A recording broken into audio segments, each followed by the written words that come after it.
All right, welcome back. We are live. I'm joined by the legend, 40 PBA titles, Hall of Fame, Norm Duke. Welcome to the SYC Thank you so much, Florida. Blair. She says that every time, The and legend. and every time, You're a legend. she doesn't even believe it because we've known each other for so long. She's like, yeah, No, she's just Norm. no. Actually, Norm, I will honestly say that I learned something in your Q&A yesterday. No way. I did. Did you learn that juniors are taller than men? Is that what I you know learned? I learned that, but I'll here let me turn the camera around so the parents can start watching because Sweet. they want to watch them more than us. No offense, but they don't want to see our faces. You know what? I know. I have a child. But you know what?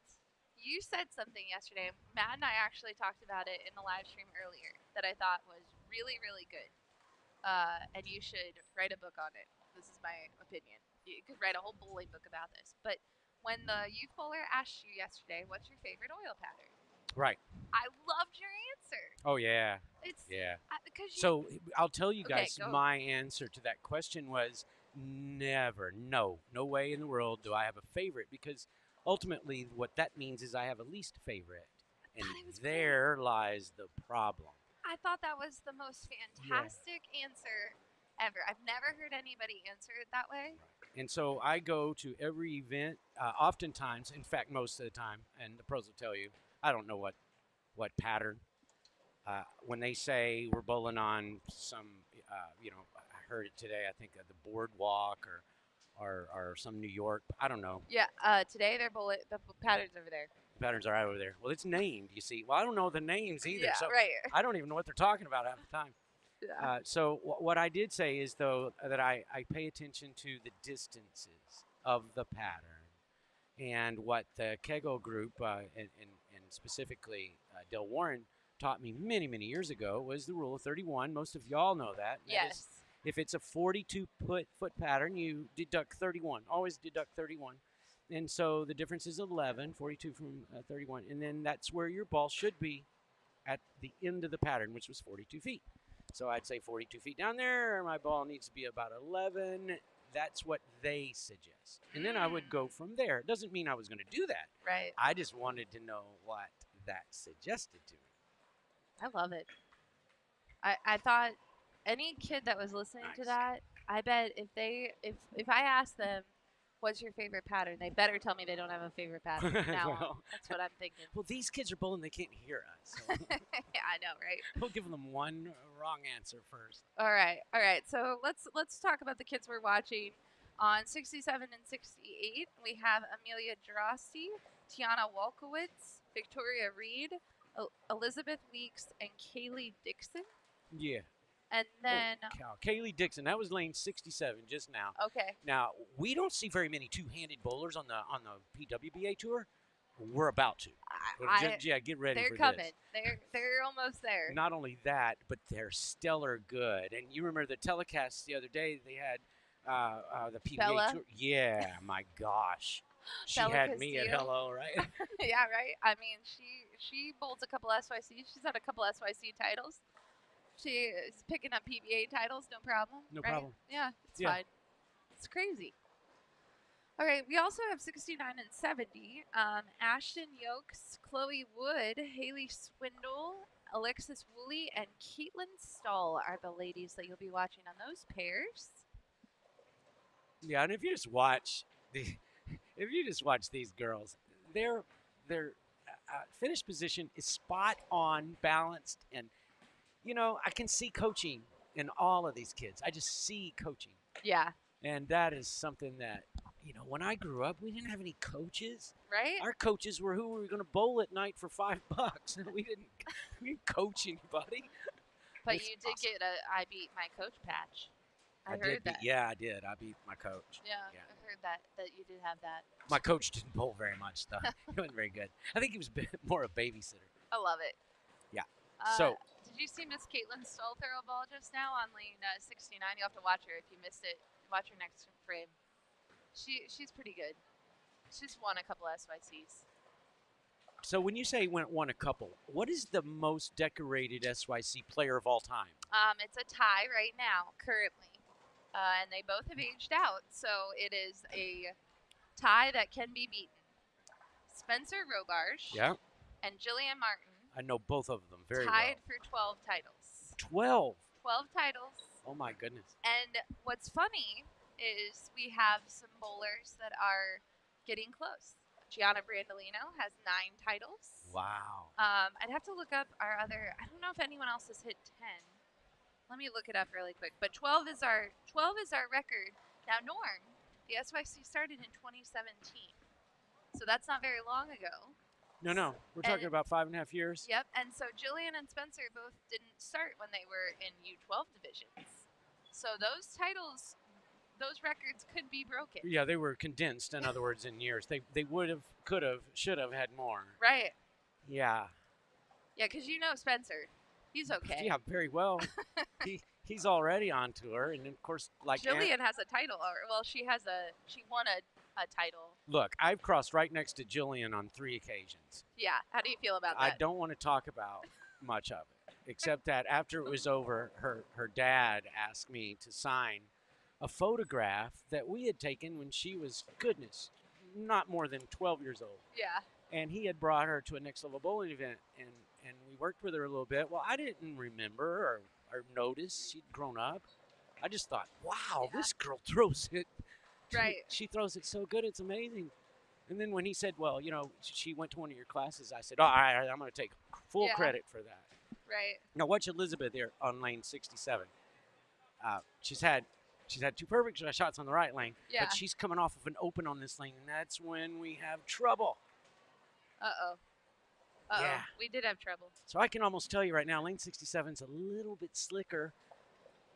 I watch bowling a lot, and I've seen a couple of washouts already. So that lane there is going to be the tricky one for the group. And same thing on lane 69. I'm watching it over hook. 67 was tricky this morning. What it did this morning on the short pattern was it had a hook, super early hook spot in the middle. You saw Caitlin? Yeah. Matter of fact, I lost my train of thought just now. Right? I hear you. It's like watching Chris Barnes go at it. Yeah, right? It's pretty good. She's not a bad bowler, I would say. Wow. Yeah. Yeah, this is about my I have no SYC titles, but it's about my 5th or 6th tournament, okay? We need a norm title. No, I'm just saying I'm more and more impressed every time, and I'm so proud of our team for committing to this, because look at the end result we're getting. Yeah. What I want to do. Wow, what a nice shot on 67. You see, when I said that it was a little tighter on 67, she threw about the perfect ball right there, and I can see that ball labor down lane. It's just trucking, just can't make the corner, and then she leaves this 10 pin. So when you think, wow, I left a 10 pin, I'm so unlucky. No, there's reasons for that. That ball just didn't quite make it into its full roll. Bless her heart. Now, you were saying. In 2023, I had this idea earlier in the year at one of the events. I want to, in 2023, I want to name things after our pros. So, like, you would get, and it would be a live stream alert. So, like, you would have the clean game alert. And we would put it up, and it'd be like, clean game alert brought to you by Norm Duke. So what do you want? What alert I'd have do you the bucket alert, I'm sure, right? we have a ball. Okay. We have a bucket alert by Norm Duke. Yeah. Is that really what you want? No. I can give you whatever you want. Randy's not watching, so I can say this without him yelling at me, because he would yell at me. But, like the Randy Peterson 8-pin alert. Oh, God. Randy, I did not hear that. Whack. No. Randy's a great friend of mine and stuff. Yes, And, I love Randy. yeah, and we play golf and stuff like that, and I still don't even mention that. I don't go there. Okay. I know that. I only say that because I know he's not watching the SYC live stream today, so he can't call me and yell at me. Now, if you rat me out, I'm not going to rat you out. Better not rat me out. I don't even want to hear. I don't want him to know that I heard it. Yeah, really. Look, things but like that. But when there's an 8-pin alert at the SYC, I will hear about it. And right? why not? You got to rub it into a guy's face. I mean, we could do the Del Ballard gutter alert. But how do you do an alert on a gutter? It would be like a result. That's true. That would be a result. Yeah, I don't think we could do the Del Ballard. And there's certain things you want to just let rest. you know. Is that the gutter? A little trivia for you guys that are watching: when the game before Del Ballard threw it in the gutter against Weber to lose, when he only needed 5 pins, he beat me, and he needed 3 strikes in the 10th to win, and he threw all 3 of them. You remember, he's playing the gutter. Nice shot right there. That's a way. Anyway, he threw 3 of the most beautiful balls. All of them got fully to the edge, and they were growling coming back. They're just on the It was 3 of the best shots I've ever seen. And then he did the same thing against Weber for shots 1 and 2 in the 10th. And I thought, well, no, he's going to go right down the middle now because this one would be the hardest to throw. Yeah. And he decided to do it. And he will live in infamy. Right. In infancy. It's true. That one decision not Del, to we go love down you. the middle. Don't worry. We do. Yeah. And then about 40 years later, I was bowling Chris Warren a couple years ago in the ABC Masters on the senior side, and all I needed was 5 pins or 7. I did a Del Ballard, but I didn't go in the gutter. I got 4 through the nose and lost to Chris Warren. I only needed 6 on the first ball. So we all learned that lesson, and we just don't remember we learned it. What if we did like the Del Ballard pressure moment? The Del Ballard pressure moment? Yeah. I like that. That's better, right? Hey, this guy was keen under pressure. That's what I mean. Like, Yeah. Okay, all right. Now what you're gonna say? Caitlin Stoll.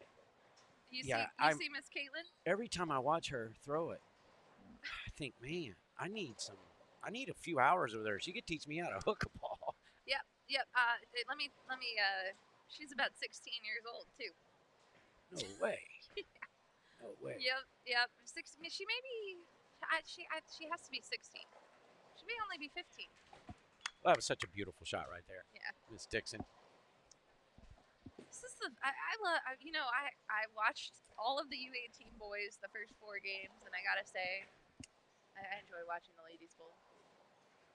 Well, typically the ladies are going to have better fundamentals, and the reason is they have to.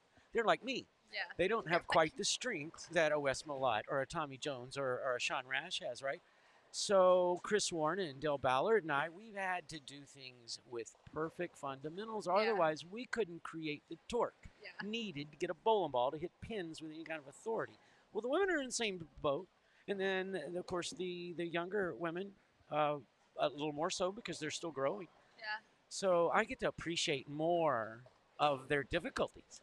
When I watch the kids that are 220 pounds and they stand at 6'4", Blair. And they put about 800 revs on the ball? Yeah, and they can get away with a lot of things, right? Yeah. And they do. Listen, so Matt McNeil and I were talking earlier that if we opened a SYC live stream donation box and just asked every kid to donate 1 rev to the people in the live stream, they would never miss their 1 rev, and we would get more rev rate in this. That's true. Yeah. Now, how do you know they're not going to miss that 1 rev? Because it's 1 rev. Are you really going to miss 1? You don't even know where 1 rev Hey, is. If you it could be in the ball return. If you take 1 rev from me, I'm left with left with a little less than what I had. I think mine has way more when it comes back through the ball return than when it goes down the lane. Well, that's true. Way more. That's true. Yeah, I got nothing. I got 1 more than that. Whatever it takes to get back, I have 1 more than that. All right, so update from Nana Starkey. Caitlin Stoll's 15 years old. 15 years old. Yeah. You need a. Is that from our chat? Yeah. You see, when you're as old as me and you don't have glasses, I didn't even know what that bar was. It's a chat bar, right? Yeah, it's a chat bar. God, we got my buddy Kenny Hedgepath saying "Go Vols," which I'm saying "Go Buckeyes" today because I'm an Ohio State fan. fan. I'm with you. And then I am rooting on Tennessee this year though, because I would like to see a Tennessee in the Final Four this year. Wouldn't mind. And so for those of you that do not really watch much college sports, I'm on your train. I was on tour at 17. I know nothing about any college ever. Well, people are so passionate about it, and I don't get it. I went straight to the pros when I watched TV, and I just didn't enjoy any of that. I'm sure it is. I mean, my gosh. But it's fun to watch you, too, on TV. That was my college. Yeah, exactly. I went to Duke University on tour. I love it. So Jeremy Witt, who's a huge fan and watches lots of the live streams. Norm is still stuck watching Caitlin's Yeah, she missed that one a little bit, though. Now, Yeah. here's my. I'm interested in this. Okay, two-handed spare ball, right up the middle, right at the pocket. Jeremy's been following you since 1990, and he still has your weapon bowling ball. Nice. There you go. I have one of those in my garage, undrilled, of course. Yeah. Yeah, I have one of everything that had my name on it. So You know, should. just because, you Yeah, get because it. when you're a legend, you need all this No, stuff. it's not that. It's just that you look at it and you go, I can't believe somebody would actually do this. And I'm going to keep it just for proof. So, Norm, do you wish that there was an SYC when you were a kid? Oh, absolutely. There's no doubt about it. Yeah. I did not get to go to college, so it wasn't that I didn't choose. We didn't have college bowling back in Right. that day. So Pete Weber and I, we were 17 and 18 years old on the tour. I remember the day that I met him. He said, look, it looks like we're going to be out here for a long time. And I'm just saying hello. And I almost, I just watched him win 3 weeks prior. I was kind of mad at him because he was so young and he was kind of stealing my vibe, right? And like then you're the young one. yeah, and then he comes up and says, "Hey, I'm Pete. Nice to meet you, and we're gonna have a blast for the next however many years." And turned my head, and I tell you what, Pete and I have been great friends ever since that day. I was just about to ask that. I've never asked you that question, and I've never really thought about it like that. But you were the kids on We tour. grew up together. Yeah. I'm telling you, and he was, he didn't care how old he was. He was just he gave you the full Pete every time. Well, And yeah. I was so scared. He never really gave me that side of him, though. He didn't? No, Yeah. he didn't. And I don't think he needed to, so Yeah. he didn't. Yeah. He knew I was That's scared to death without having to scare me to death, What is your favorite match that you bowled on TV? Do you have like one that stands out above them all? And even if you didn't win a title, Yeah. like it was the Yeah, there's no doubt. There's no doubt. There's a nice shot right there on lane 68. She's been going 5-7 pin, wash out, and then she finally gets one to blow the 5. She's been moving right, trying to get it to hook a little Miss bit. Reed. Bless her heart, she finally got it. I love it. Yeah, my favorite match has to be Brian Goebel when he shot 296. Now, I did lose the match. My last 3 games of the tournament, by the way, and I was the leader, were 279, 289, 280. Those were my last 3, and That's I lost. Pretty high average. I lost the event. Those were my last 3 games. That's pretty crazy. And I'm out. But wow, was it thick in that place that day? Watching him shoot for $250,000, and he'd already won. He'd already won the 60 or 50, whatever it was. Yeah. Shout out to Brian Goebel for boy, he took me there. That's cool. Yeah. And then one of my other favorites is later on that year, I bowled Brian again. And I ran him over. And then he said to me, well, now we're even. Well, kind of got my goat because I was 700 or 800 ahead of him in one event and 500 ahead of him in the other, and now we're even. And from that time, I tell you what, I gave Brian crap for years. We even bowled in senior tour many times and played golf together and stuff. I'd never let him forget that. That is fantastic. Nice shot right there on lane 70. So, all right, I'm going to ask you another question. These ladies, and actually all the bowlers, the short pattern this morning played very, very, very difficult in this bowling center. Yes. So scores were very low. So they're coming back now after lunch. Now, as we see, they're all kind of coming together pretty well. But maybe there's someone that's watching this back, and they bowled not so great this morning, and they didn't get their mind right. What advice do you have for them in the future of, man, you bowled a tough pattern, and you got to come back and do it again? Well, or maybe come back and it's not a tough pattern anymore. Well, look, different. if you're any good and if you're passionate about bowling and you continue to compete, you're going to bowl on your share of short patterns. So I'll give you what my cheat was. My cheat on the short pattern was to forget where the head pin was. I'll say it again. Forget where the head pin is, because your follow through always seems to cheat toward the head pin. And that is the worst mistake you can make on a short pattern. You want to float that baby and miss right before you tug it. Any kind of tug it, somebody says, well, I can at least carry Brooklyn if I tug it. Not really. Not really. So I forget where the head pin is. I concentrate totally on that long target. And then I don't necessarily try to hit that target. I try to get around it. So it or right of it, Okay. not it or left of it. You see Okay. what I mean? Yeah. So those were the cheats I had. Forget where the head pin is so that you can go around your long target, not I like it. on it. Yeah. I like it. And if you think about it on a short pattern, your ball's going to be hooking just a little more on the way down there. So if you're aiming at your long target, it's going to hook off of it every time anyway, right, Sure. Blair? Yeah. So that's why I 100%. said right of it. I like it. And the next thing, if you're going to be great mentally on that short pattern, you got to realize that it's going to get you. It's gonna It's get you. going to get you, and you don't let it. But when it happens, you take it, and you just say, "Look, everyone is going to have a little of this." Amen. Now, if when it gets me a little bit less than when it gets the rest of the field, then there is my advantage. And then when I get it, if I get it a little harder than everybody else in the field, you see, Yeah. there's where I'm trying to create an advantage because the scores are so low, you can't seem to get the big game on it. No, you can't. Yeah, so there you go. Man, I tell you what, Norm Duke wisdom. It's always Nice. coming. Look at how much balance she's got. These ladies have great fundamentals. And that's the one thing I say at every tournament when I'm watching the bowlers is the fundamentals are better at a younger age than they've ever been before across the no board. question about it. Which And- is, it just says there's great coaching out there, and they're saying the right things because hit that thing, yeah. the balance of the line is key, right?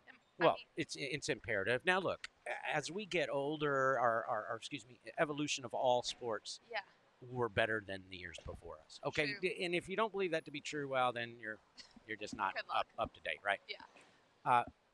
These kids are so much better than I was when I was a kid. Right. Trust me on that. I won at 18 on the PWBA tour, and these kids are better than I was at that age.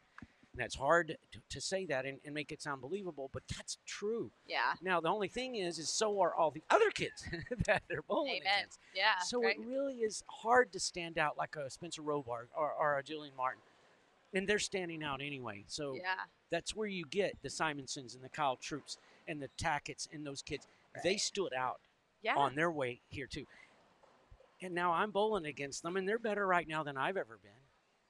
You know, so you just realize that we are sharing all of the intellect that we've got with these kids.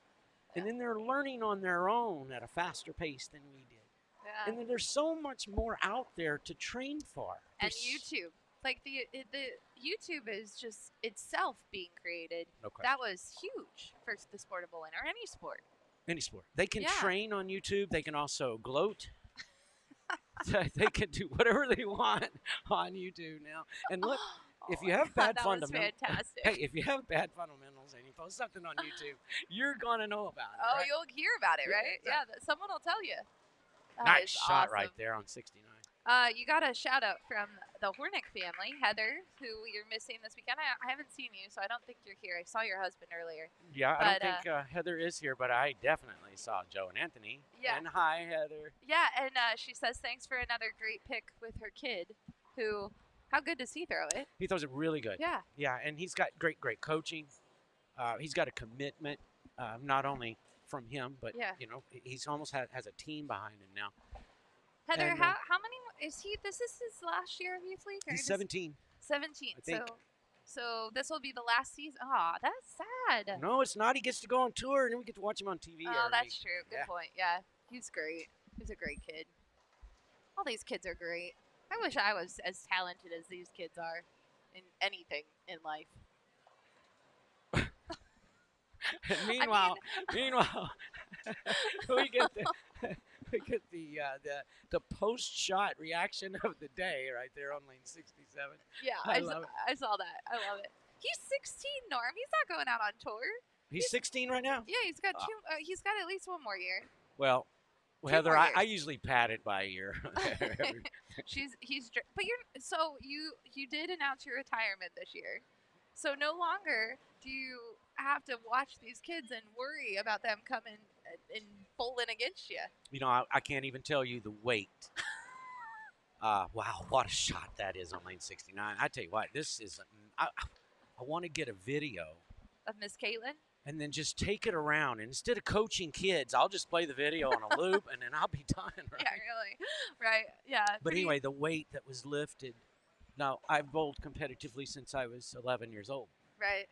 So there's really not a period of time that I remember that I was not stressed and training and looking forward, either forward for the day or forward for the month or forward for an event or something that you're stressed about. And the weight that was lifted from me that week, I got home and I felt it when it happened. It just went freedom. Yeah. Now you get to watch these kids and actually enjoy watching them. Well, not only that, I know that they're not going to get to say I'm better than you, Norm, because they'll never know I'm not going to bowl them. They ask me all the time. They say, Norm, bowl a game with me. Heck no. Yeah, really, right? Not happening. Why don't you just turn on YouTube and bowl a game against me back when I was 21? Or the PBA video game. You're in the video game, right? Yeah, but that video game, I'm not near as good at that thing as I should be better. You need a new version. I mean, Norm can't beat Jacob Buffdrift. That's true. I need to be able to beat Jacob in Belmonte, right? Yeah, that's true. Yeah, people pick Kyle Troop against me, and I feel like I'm supposed to get handicapped. I got to talk to those people, right? Yeah, maybe they can do a V2 and give you a little more like a new version of Norm. That's what I mean. They need to give me a strike version. They gave me the best spare game on the game. Oh, that's funny. Oh my goodness. Yeah. All right, we're watching Haley finish Come on, out, and Haley. then we're gonna take a short break while we do some lane changing. Nice shot on a double, too. That was a big shot for Haley. She made a good shot, too. And that's one thing that she will learn is sometimes you're not going to get it. But if you look at it and say, hey, I threw my best shot at it, though. Yeah. If I do that often enough, I'm going to get enough of them over time. It's It'll- not a one-game event. True that. It's a 15-game event this weekend. Exactly. 15 Have you've bowled that many games in 2 days before, right? I once won the Dick Weber playoffs. Oh, no, what was it? The marathon. Yeah. Dick Weber marathon. And after 23 games that day, Rhino Page had gotten eliminated. And he walked by me. Rhino's a lot younger than me, but one Yeah. of my best buds. And he just had the face on that just everything had been sucked out of his body. And he walked by me and he goes, it's on you, brother. I got nothing left. And I had to bowl another 6 hours. And guess who? The last three standing were Parker Bone in his 50s, me and Martin Larson. I think he was in his 40s. So the three oldest in the field almost were the last three standing. So when you're looking at fundamentals, for you people that are watching, fundamentals are there for a lot more than just consistency. If you're not doing things fundamentally sound, you bet you're going to get tired doing it. Absolutely. I love it. I love it. All right, so Norm, thank you for joining us for a game. You're going to run me off? I don't want to. All right, I could if you're keep going to run me chatting. off, I'm going to go and continue watching these girls that look Well, like. we hope that you'll come back in a little later for Okay. another game. Yeah? That What would do be you think? great. Okay, I actually think you don't have to listen to me for a game either because I think Leanne and Shannon Plahowski are going to come in and call the next game. The next game, okay. Yeah. All right, so you and I, we're We'll be going to go back. have some coffee. Yeah, we're just going and, to kick back and watch Caitlin Stolbowl some more. Oh, I imagine. Yeah. All right, we will be right back, everyone.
All right, we're back for game number 2 at the SYC. Blair is out on the lanes, and I'm Leanne, and this is Shannon.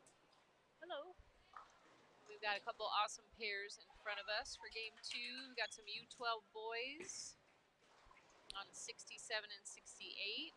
Also have 69 and 70 U12 boys too.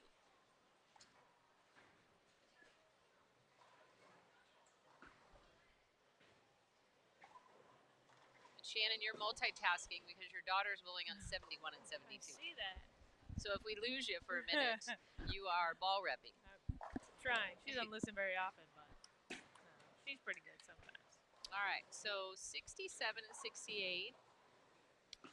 We have Caden Kelso on 67, covering up his Good 10 spare. pin. He's bowled the last couple SYCs. Let me get our list here. They have so much energy. They do. All right, 57, 58. This way. Trent is on 57. Trent and his family, they bring us cookies every tournament. They're right there in the bin. Help yourself. And Christian. I don't have everyone's states here, but if they fill it out a bio, we can talk about them.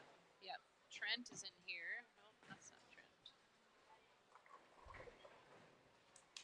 Good spare for Trent.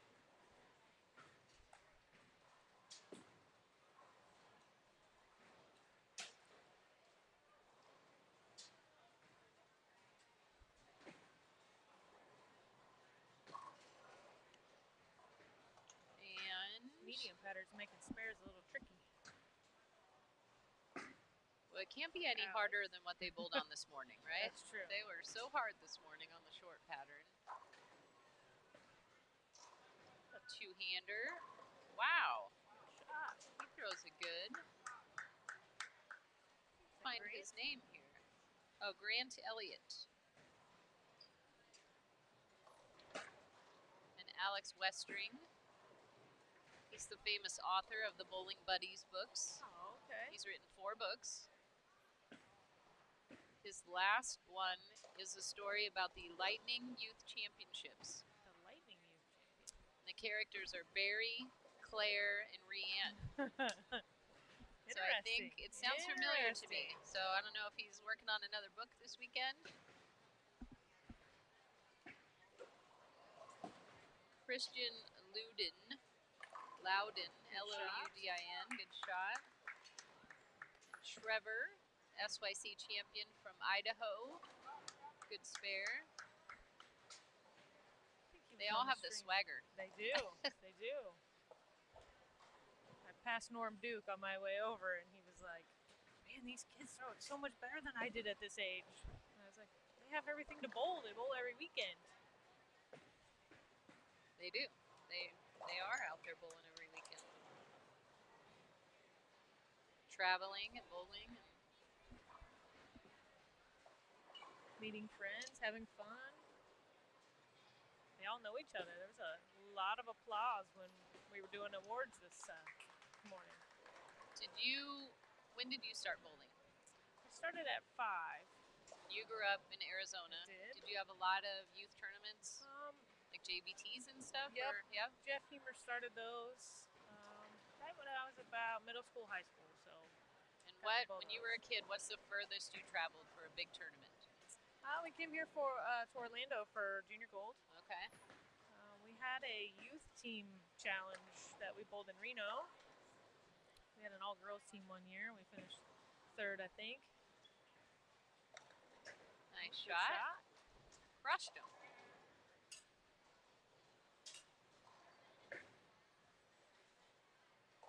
Did you say there were 70 new kids this tournament? Yeah. That's a lot. Lots of new families. Lots of Yeah, new. 1/3 of the field is new. That's awesome.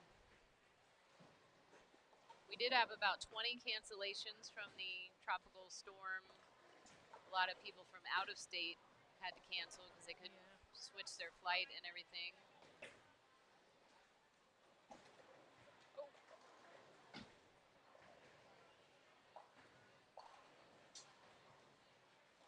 Alex is from Edmond, Oklahoma. Bowls at Boulevard Okay. Bowl. He knows Anne Marie I was Dugan, gonna say, is that Pro where Anne Shop. Marie's at? Yeah. So they traveled. He just bowled a tournament last weekend with Keegan Alexander and Oh. Brady, the That's fun. this Champion of Champions tournament, and they won. So he's coming off of a win.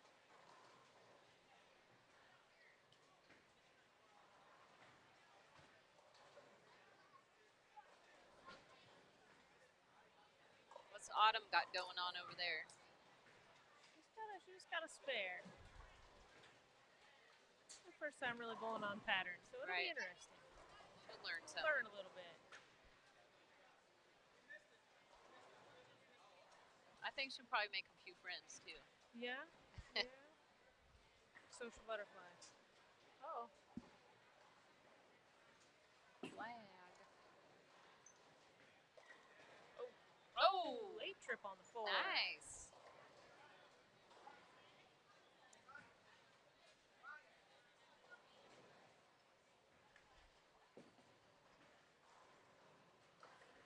Shot over there for Christopher.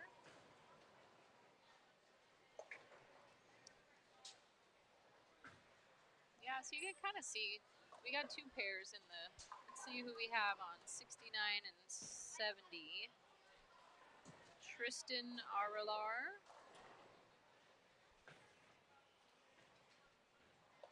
Jaquan Clark, Joshua Brown. Nope, that's the wrong pair. 59, 60. Edward Holly Gorecki, Nolan Conway, Christopher Wagner, and Tyler Anderson. Tyler got a medal on the last round, So did and Christopher, Christopher, right? He got the gold. And Christopher took one of the Kegel lessons the other morning, so Oh, okay. obviously he That learned paid off. something and paid off.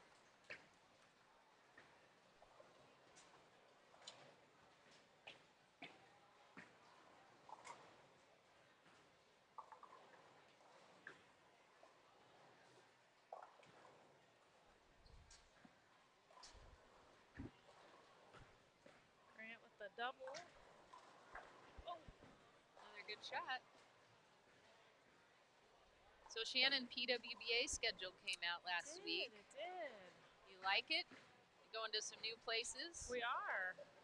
Yeah. Excited for some new places. Some close to home, so that's nice. You can drive a little bit. Can drive Don't a worry little about the bit. airlines. Be out west a little bit. I don't mind being out west. Your family in Arizona can come watch you. Yeah. Especially in Vegas. Yeah. Never been to Waterloo, Iowa, so that'll be fun. I think that's a nice place. Is it? I have heard good things about it. There was a big youth tournament there recently, and I think you guys will enjoy it. Brooklyn for Alex. He's got a Harry Potter jersey on. It's a cool looking one. Very nice.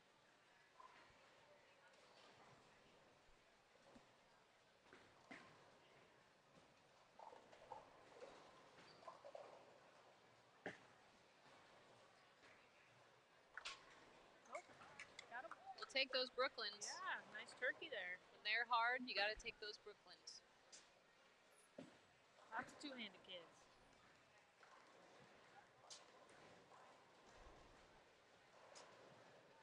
Trevor's very animated. He This is. one. It's got a lot of flash. I think he was on the pair the last time I did the live stream. Good shot for Christopher. Wow. Very Walking it out. serious, right? That's funny.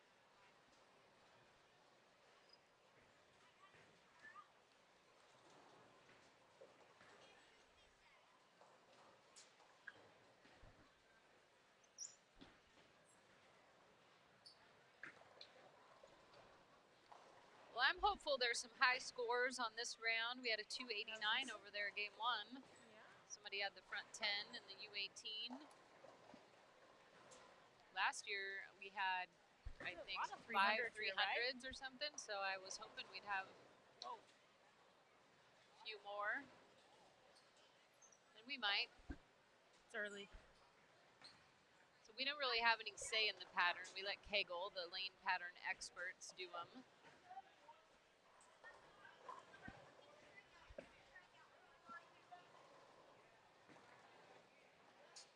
But they usually give a good variety. Yeah, And I would they think in certainly this neck of know. the wood, they Right. know this bowling center. Yep, yep.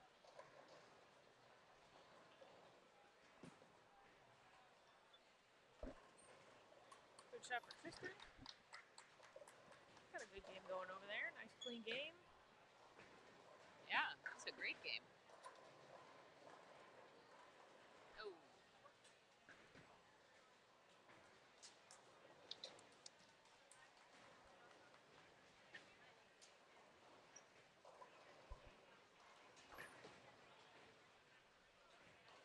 Good spare.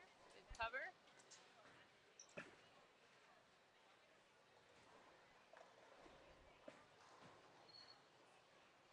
Trent, good shot. So serious.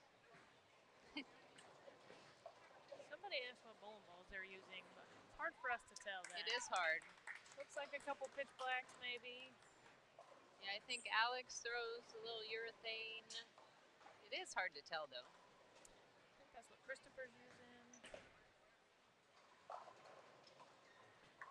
Good Nice shot, for Alex. Big double.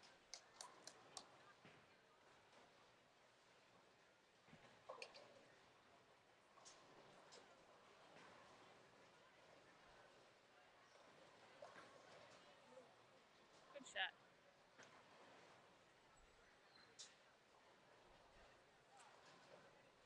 Caden's dad's a really good bowler. They're from Ohio, and I Okay. met, you might know them, but I always forget that you're from Ohio.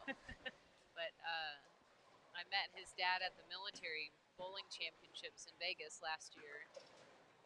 He's a good bowler. They had matching jerseys. They do, huh? Yeah, when Yeah. they came in. The Lion King theme. Oh.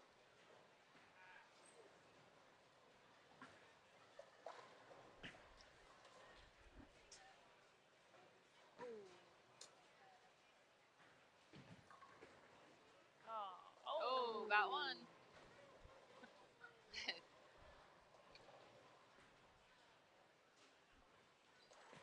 Good shot. I like the show of emotion. Me too. The controlled fist pump Yeah. and everything. Another good shot.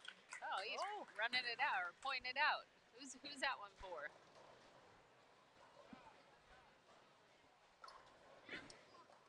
They're all like the touring youth players. Good shot, Trevor. Oh. Always a reaction. They would. Me and you are like the opposite of them. You're right. We have no reaction.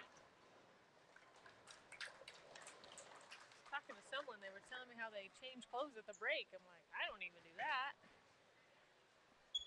I usually change clothes if I bowl bad, get it off Right. of me, you know. Start over. Oh, oh.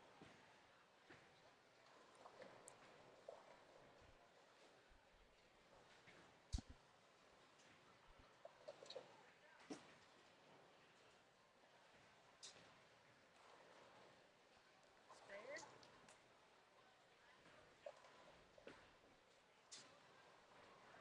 It'll be fun to see where these kids are at, 17, 18. That's what I would. I mean, like we met Jillian here through the SYCs and stuff, and Spencer, and probably in that little era, they were the two best youth bowlers, and they've gone on now and had some success, and I'm sure they'll have some more. But like, I always wonder, like, which one of these kids are gonna be the next one. superstar, and because they all love bowling and they all have talent.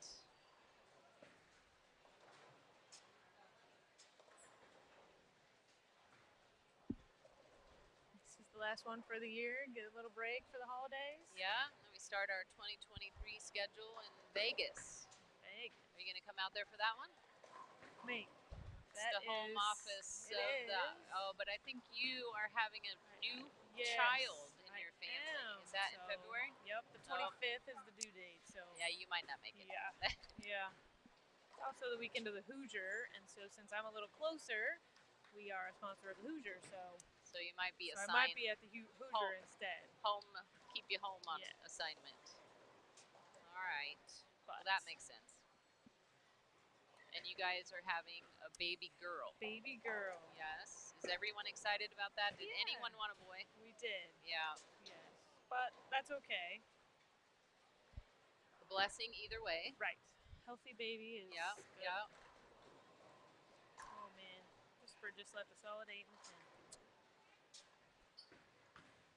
Yeah, and that was a big hit right there. That would have been a 4-bagger. Still a good game. And a 230 over there. You guys are going to some new places too next year. Yeah, we had a lot of inquiries like, we want to host. And I felt like, how do you take a really good tournament off the schedule? You know, like, how do you not go back? Because we have some really nice places. So we decided to go to a bunch of new places. Kind of take Messenger. Oh, almost. fast track. Fast track got that one. That might fall off it scooted it over. Might fall off when it comes back up. Oh man. He could throw it in the gutter and get it. I don't think that would That count. is like 9.5. It's okay. He's like, I don't want to shoot that one. Let's hope he doesn't shoot it in the gutter. I think that would be a rule. We'd have to do a ruling on that. Spare it up normal, Trevor.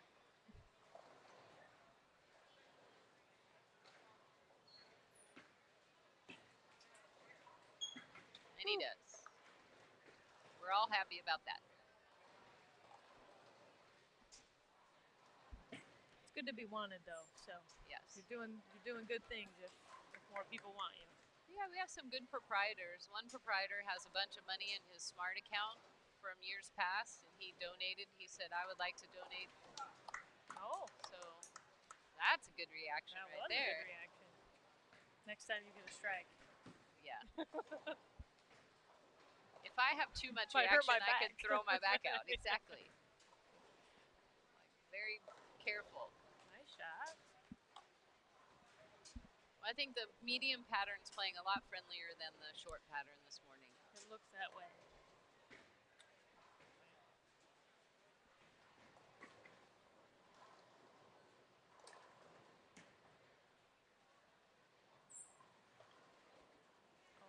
So I don't think he's two-handed, right? No, And he throws it really clean. Hopefully, yeah. I mean, like, he's got got a good lot of revs, rotation yeah. for a little guy.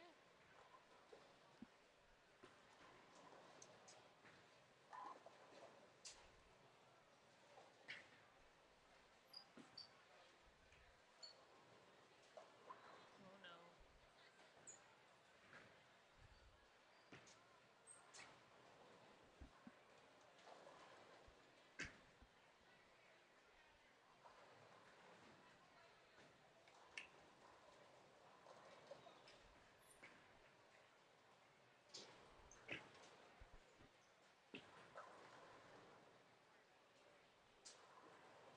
Reno will be fun for them to bowl in the stadium. I'm so excited about that because don't you think they remodeled it so nice They and it's so did. pretty and open? And These kids probably don't have a chance to bowl there much, so that'll be fun.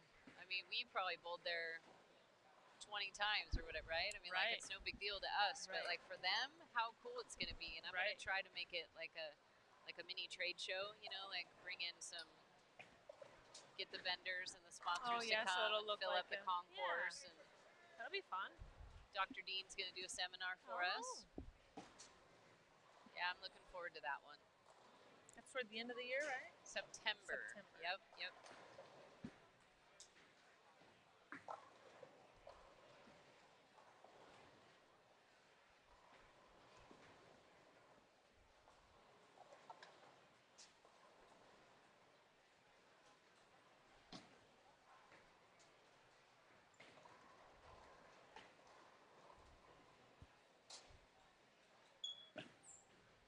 I like his game. Pretty solid. A lot of revs for one hand. That's good.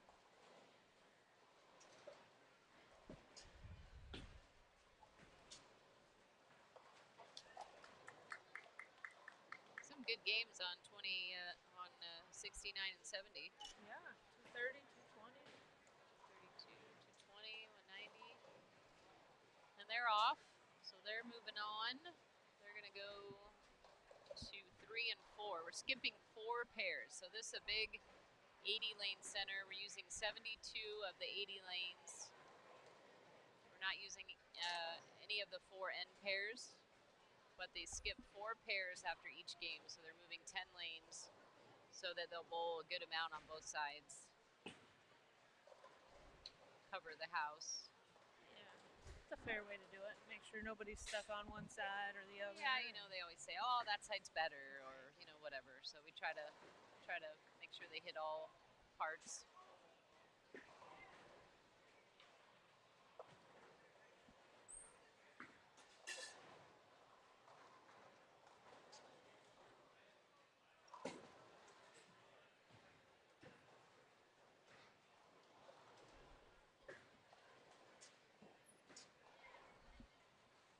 that one didn't hook.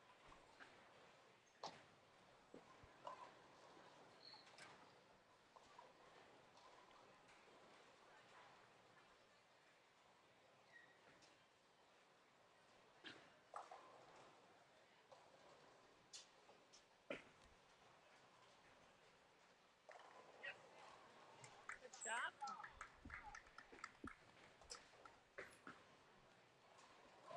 Nice backup ball. Almost got it. So Blair has these live stream questionnaires.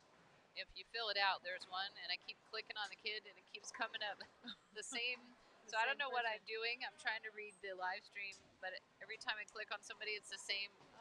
So I'm not sure what I'm doing here, but I was trying to read. Oh, there we go. So I'm not sure what I was doing, but Oh, light shaker 7.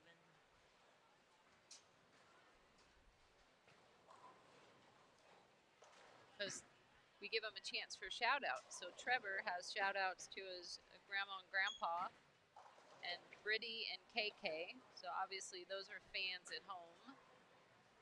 Let's see if I can find anyone else on this pair.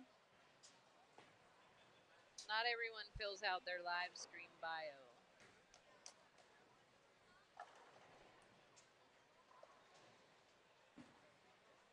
Let's see.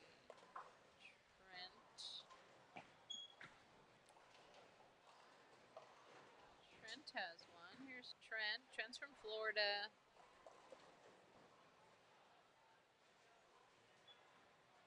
Trent wants to give a shout out to his parents and his grandparents and his coach, Mike Preston and Lucas Robb.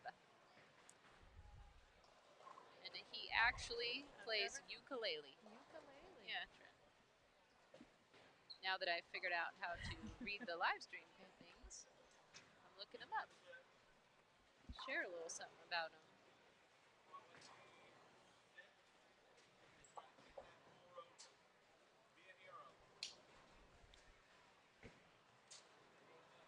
Trent's gonna make this split on 67. I feel it. I think he could. Ooh, big double shot, for Trevor. Trevor. In the 10th. Oh, hooked just a little. Just a little. Ah, it didn't look Good like try. he hit it like his other one. All right, that's all for my live stream submissions. Good save for Trevor.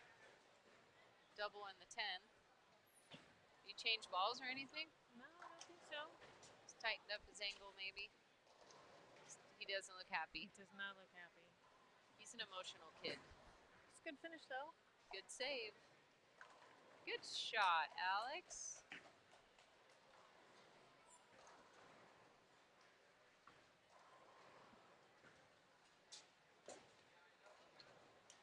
Pretty good shot.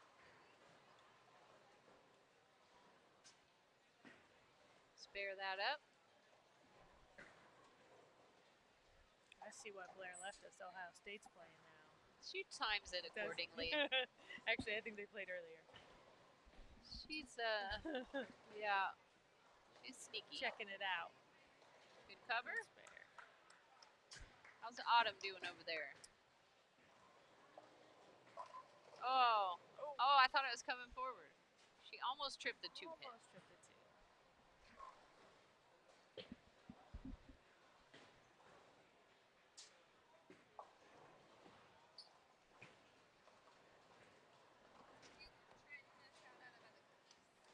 Yes, I told him they make cookies for us every tournament, and he had a little shout out to his grandma and grandpa.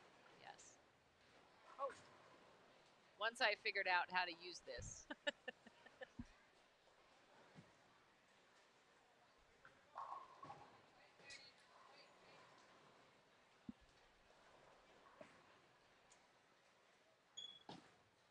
Ball change. Oh. That was a bad break.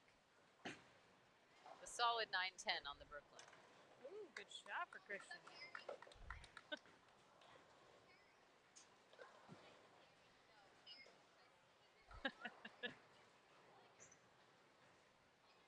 It's a hard spare.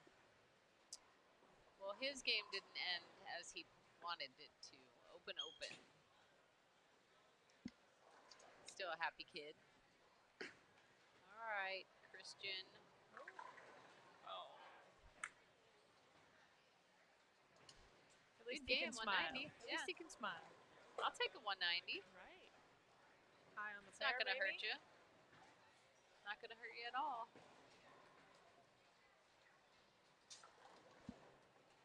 Blair, who you got coming in on the live stream game 3?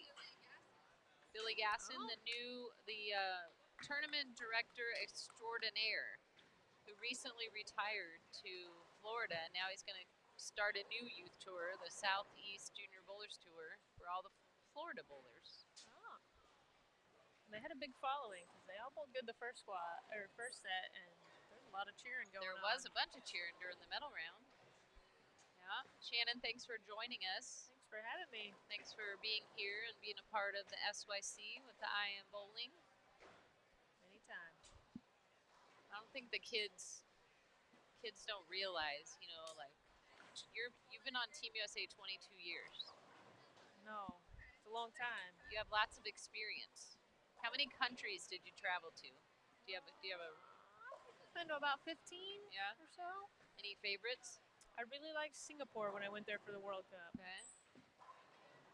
That was way before all those bowlers came over and started beating us all the time. Now we know that Shannon and Steph retired from Team USA. Are They you did. officially retired from Team USA? Not or yet. You were Not still yet. technically on the team. Still technically Okay. on the team. You're just multitasking. Signed and- up for team trials. Gotcha. So Good. So not quite ready yet. who is the longest tenure Team USA person? Is that you now? Yes. Ah, see? You see an end coming, or are you just going to keep going with it? Kind of see where it goes. Yeah. As long as, I'm still able to bowl, Yeah. I don't see why not. And you're healthy, right? No Yeah, injuries or no anything? injuries. Yep. I struggled a little bit this summer with a finger injury, but we're over that now. Yeah. So Just one. You just kind of win a major every other year, just hang around, Hang take the big around. money tournaments. bowl good when I'm supposed to, and try to get a check on the other Good. ones. Are we done? The kids we are done? done. We're just still chatting. Yeah. So we'll be right back coming up game 3.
All right, welcome back, everyone. I am joined by youth tournament operator extraordinaire, Billy Gassett.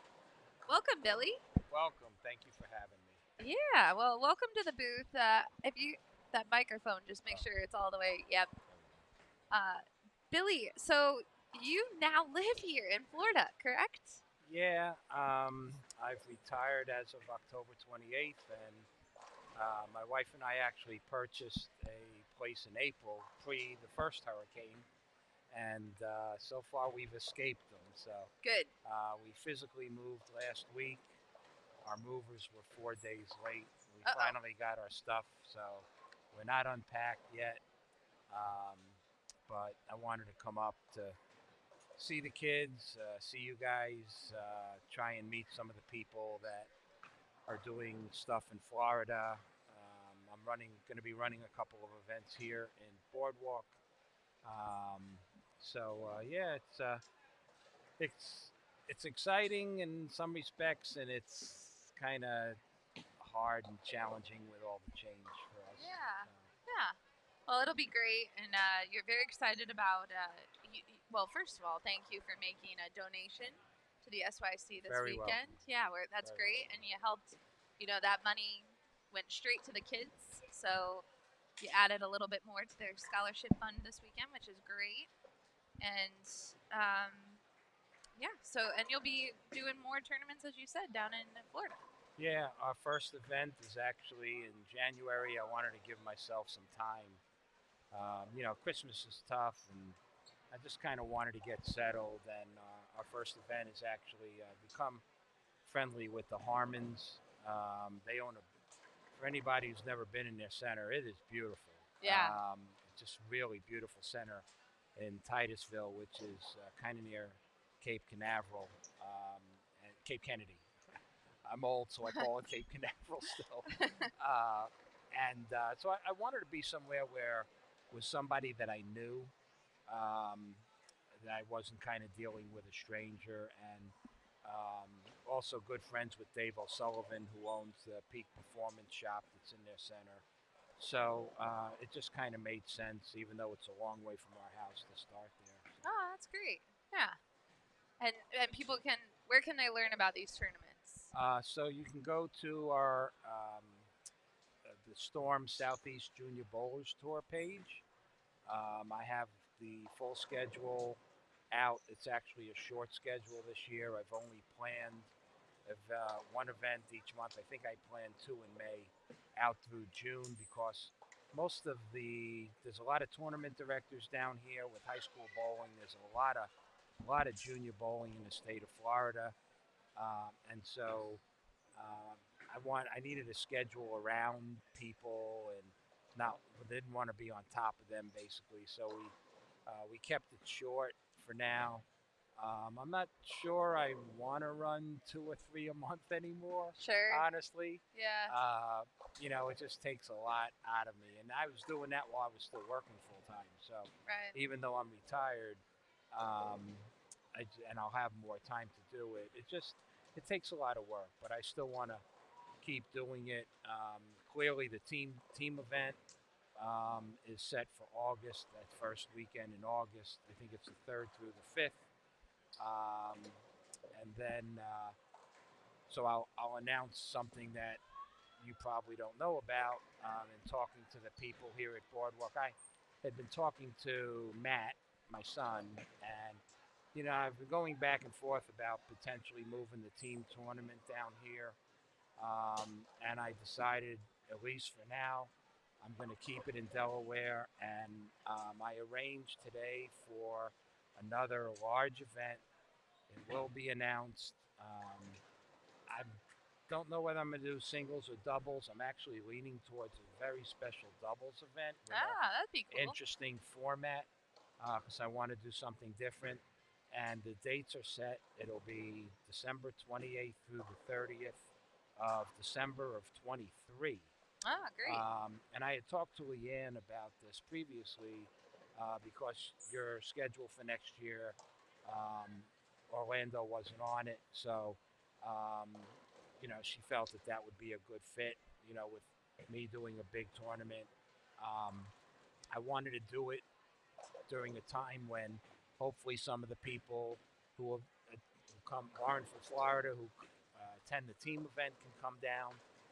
And I didn't want to interfere, obviously, with Christmas. And I also, if you look at the schedule, the tournament will end on Saturday the 30th, and I did that purposely because I know that that following week is team trials, and a lot of the kids that typically come and bowl the events, the upper level kids, will want to bowl team trials, and I didn't want to interfere with them going to Vegas. Sure. So, Yeah. so I'm trying to fit everything in and trying to make this, as big event as possible. But if I do double, it'll either be something a singles event like a giant National Youth Masters, or if I do a doubles event, it'll be um,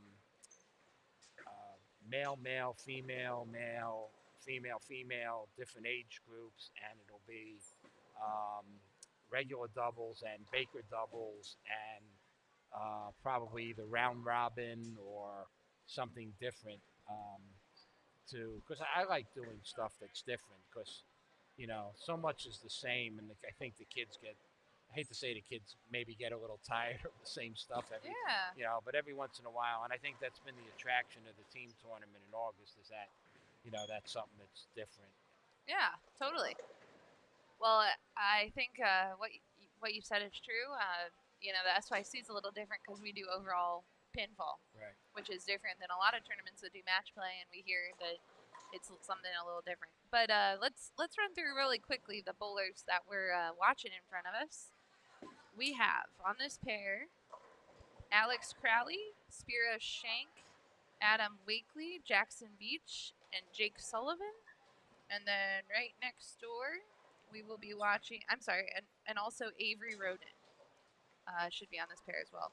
And then next door, we have Mateo Quintero, Evan O'Hara, Christian Mouton, Hunter Moffat, and Gavin Murray. Gavin was the gold medalist on the short pattern, which was very tricky. Yeah, it was, and scores weren't high, and I'm not sure the reasons why, but anytime you have a large house and it's two-sided, you can expect things are just going to be different when you go from one end to the other on each side, and then from side to side. Totally. The topography and everything else can just be very different. I actually know a bunch of these kids. Um, some of them have come bowl my team event. Mateo, I've actually never watched, but I believe he was the junior gold champ Yeah, this he's year. last year. He was This past. 2 years ago. Oh, it was 2 years yeah, ago. Yeah, Okay. Yeah, Mateo. He won in the. I want to say it was the U12 division, and Yeah. and then he moved up to the U15. Okay. So he's dealing with that, which is a big move, right? Right, U12 right, to U15 right. is a big move. Right. Gavin and his brothers and mom have been coming up the last couple of years. Spiros, I think he came last year to the team event. I see him a lot on social media. Totally. I haven't really watched him very much. Throws the ball really well. He comes down and works with the guys at Kegel quite a bit. So okay. he's from Atlanta, that area. So he Okay. probably would come down and bowl your tournaments. It's Yeah. not too far of a drive for him. And then Jackson has been with me for, I think, going on 3 years now. And Really nice young man. has had a lot of success early on. Won a PBA. He actually, when he was 12, won the U15 PBA junior regional. Finished, has had a couple of great finishes at junior gold. Won our Masters, the Mid Atlantic Tour Masters 2 years ago. And it's interesting to watch these kids. I think Jackson in particular has had an unbelievable growth spurt. Yeah. And so, when that happens, there's a lot of things that happen with your physical game that you Totally. have to deal with. And, you don't even realize it sometimes. And it's not just your span, it's your timing of your steps and everything else. And so a lot of these kids, a lot of these kids have gone that age group like you talk about, from 11, 12 to 13, 14, 15. go through these growth spurts and Yeah. all kinds of things that are going on with their game, and they don't even realize it unless they're working with a coach that actually sees, some of What's the stuff happening, that's going right? on. So, Totally. um, but very, very talented group of kids in front of us for sure.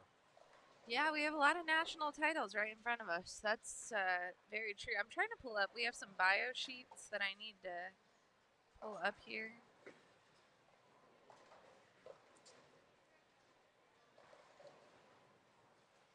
So we can talk a little bit about the kids. I know Mr. Alex Crawley is from Whitefish, Montana. He's stepping up on lane 67. He's one of our new. We're starting a Storm Junior podcast with the kids. Mhm. The kids are going to be the hosts, and Alex is one of the hosts on that new show, Okay. which will be pretty fun.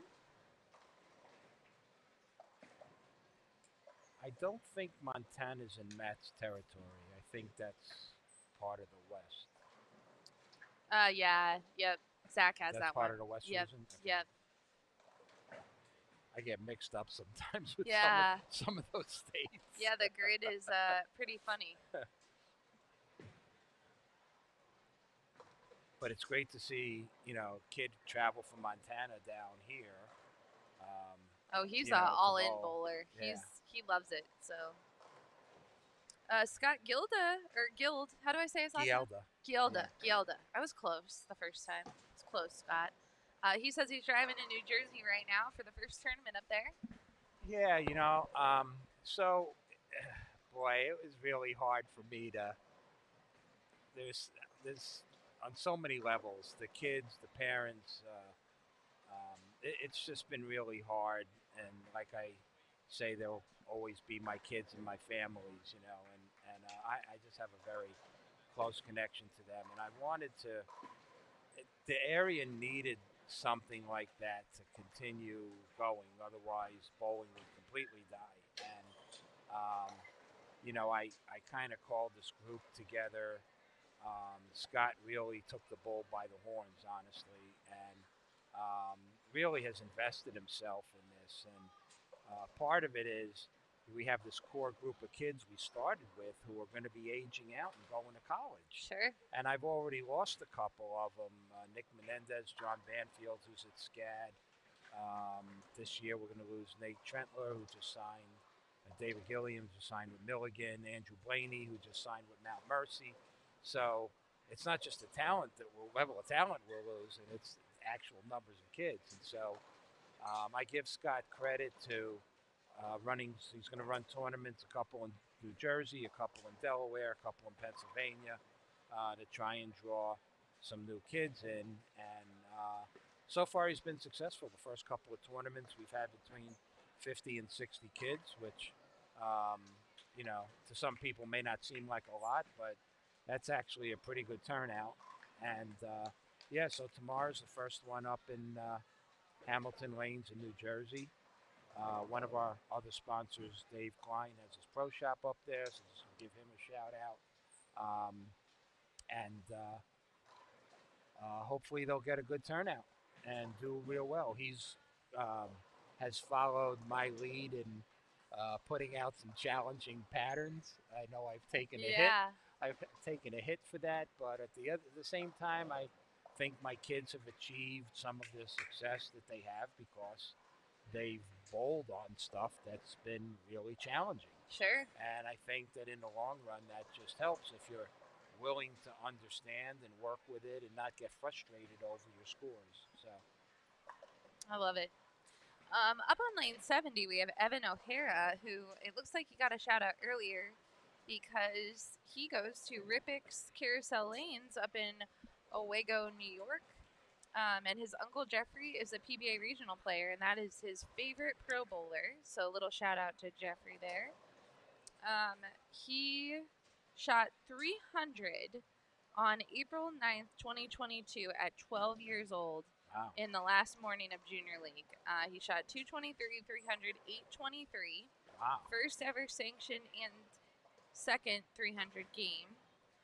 And then first ever sanctioned 800 series when he was 12. That's very good. Yeah, pretty cool. That's very good. And he also races cars in the summer. So Evan is a very talented young man. He's won many races and was track champion at Thunder Mountain. Wow.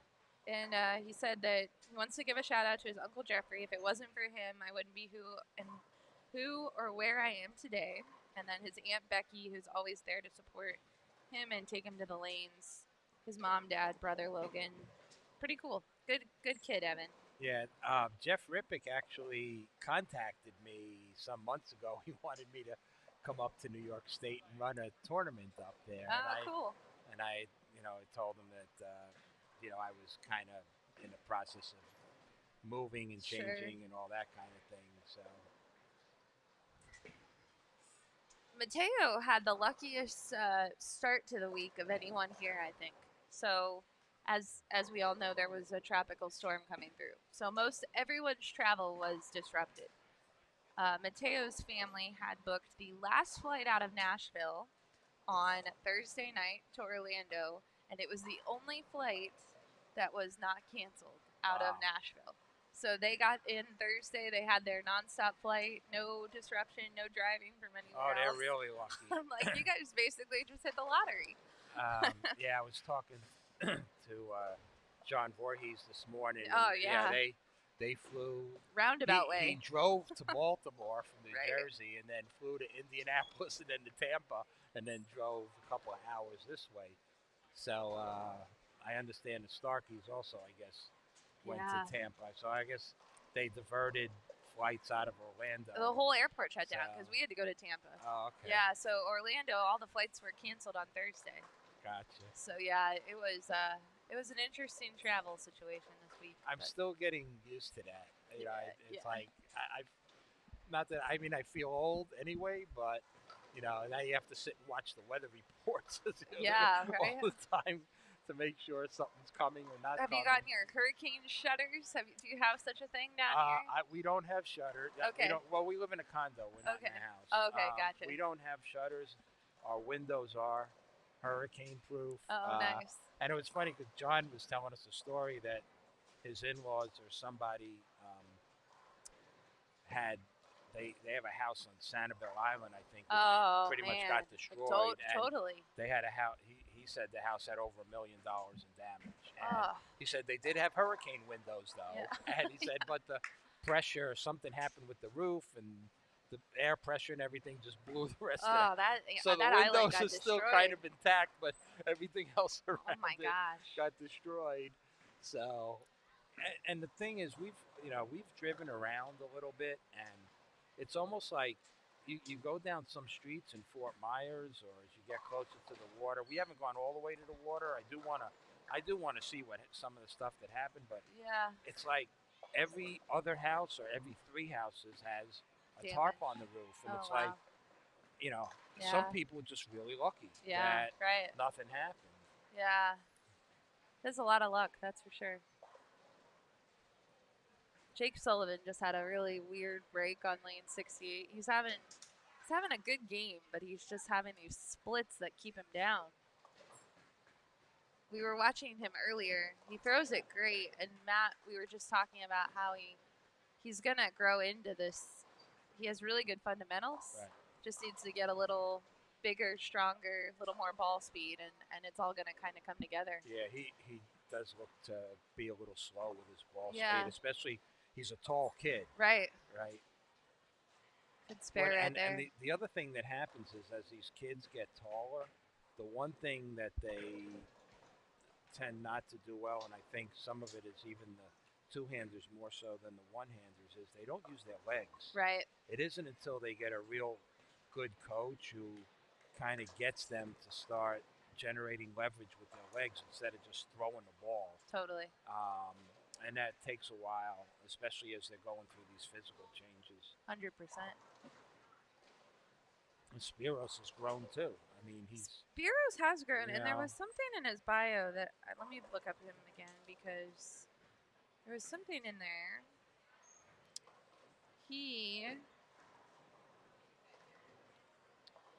This year he came in 5th place at Junior Gold, 2-time bronze overall medalist at the SYC.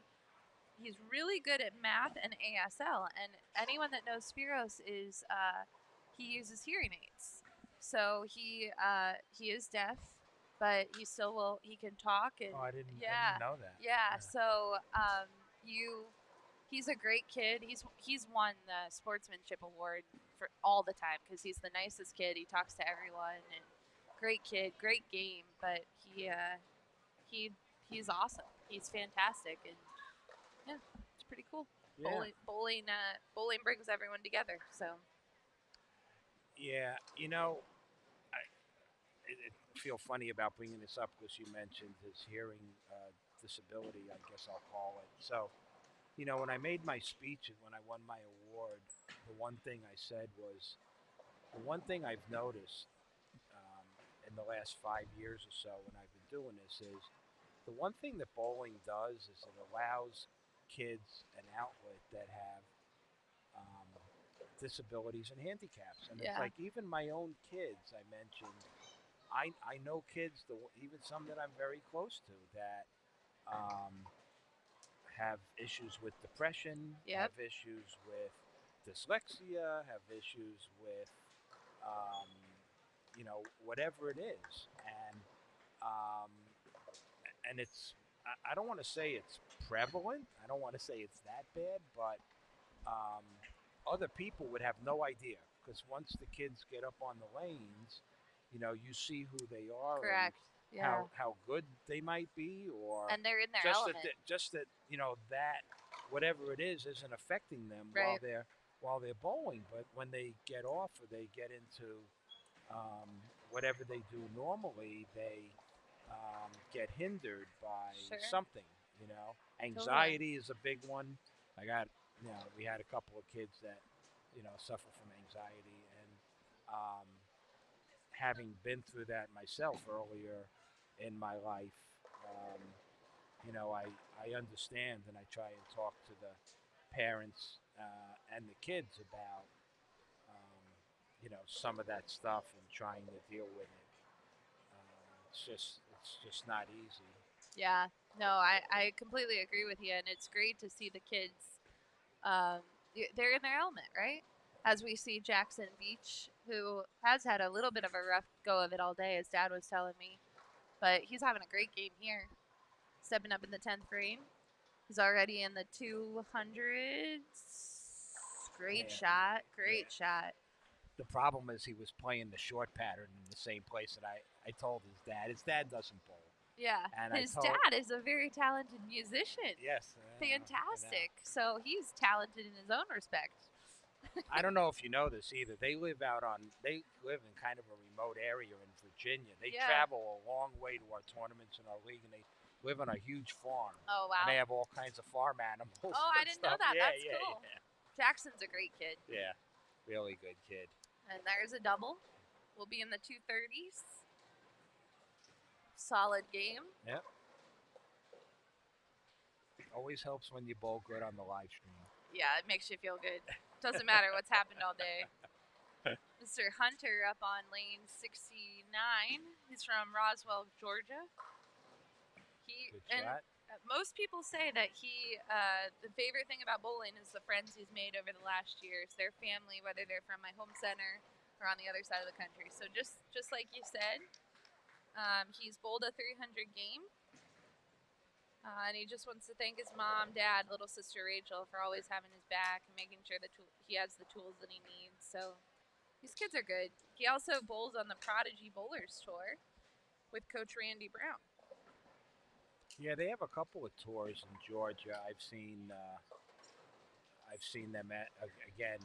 I get people who friend me, and they promote all kinds of stuff, and Sure. I help try and promote everything I can as well. And so, I see all these tours that are all over the place, which is good, so that at least the kids that want to bowl, that want to try and get to the next level, whatever that may be for them, have that opportunity to do something outside of just bowling league. Sure. Totally. So, Our official scoring system of the SYC Bowl Metrics, shout out to Ted Fossum. He is in with the medium pattern, is currently outpacing the short pattern by 13 pins. that's not a surprise. One of the things I noticed, because I was following one of my really young kids, his first game, Tyler Anderson, and there seems to be hold in the middle. So, with this pattern, it looks like if you miss a little bit right, depending upon your ball speed and what you throw in, it'll come back. And if you miss a little bit left, there's actually some hold there, and you can at least leave something that you can make. That was not Absolutely. what happened this morning. Yeah, no, Yeah. there was not a lot of hold this morning. So, and it's nice to be able to sit next to a legend. Legend Norm. Legend Norm I is just coming got a in. dirty look. I do believe For we those didn't that see can, him. I'm sure you can't see him. I'm sitting next to Yeah. Norm Duke. So We missed it. Oh no, he should come up. Christian Mouton, who's going up on lane 70. We haven't talked about him yet. He won a medal in the first round. Have you met Christian yet? He's from Florida. One of the nicest young I have men not. you will meet. He is I have not. fantastic. Well, So hopefully he'll come to my tournament. pleasant, so polite. His family's fantastic. Whoops. I'm a huge Christian fan, and he throws the ball great. So keep it going, Mr. Mouton. And he had a ball. It happens. Hopefully he can strike in a 10. Looks like he's been striking every other frame. Yeah, let's finish it out here, Christian. Look how good he throws it. Two-handed. Come on. Just can't get this pair. Move on. Move on, Christian. These pairs in here, generally, because the younger kids just came off these pairs, Yeah. the scores have been really high. They've Because been good. I don't know if you saw the game before, the U12, there was on one pair, there was a 190, a 220, and a 230. Oh, wow. On Spiros- 69 and 70. Spears just So- finished with a 236, Yeah, tying Jackson. Two 230s. Yeah. So these So- are great. Yeah, good scores. Well, kids, when you come to the live stream pair, we bring you excellent scoring. Although I cloud people too, so you have to deal with the Blair Black Cloud. I'm going to make a little graphic that's a little storm cloud. Pops up. Black cloud and people. I love Adam Wakely's hair. Adam has the pretty good hair, right? Yeah, I wish I had hair like I that. know, right? It's pretty cool. I'm loving it. Well, Billy, I'm excited that you are bringing more youth bowling down to Florida. I'm excited to see the tour kick off and see all the events that you're running. Why don't you remind everyone at home where they can find the tour again, just in case they weren't listening early on? Again, my personal page on Facebook or the Storm Southeast Junior Bowlers Tour page. If I can also give a shout out, one of the things I'm going to be doing, some of you already know, one of our partners is an organization called Recruit Us, where we work with both bowlers and college coaches to help kids make connections to coaches. We're going to be doing a lot of stuff with that. So go to the Recruit Us website, Recruit Us Facebook page for more information.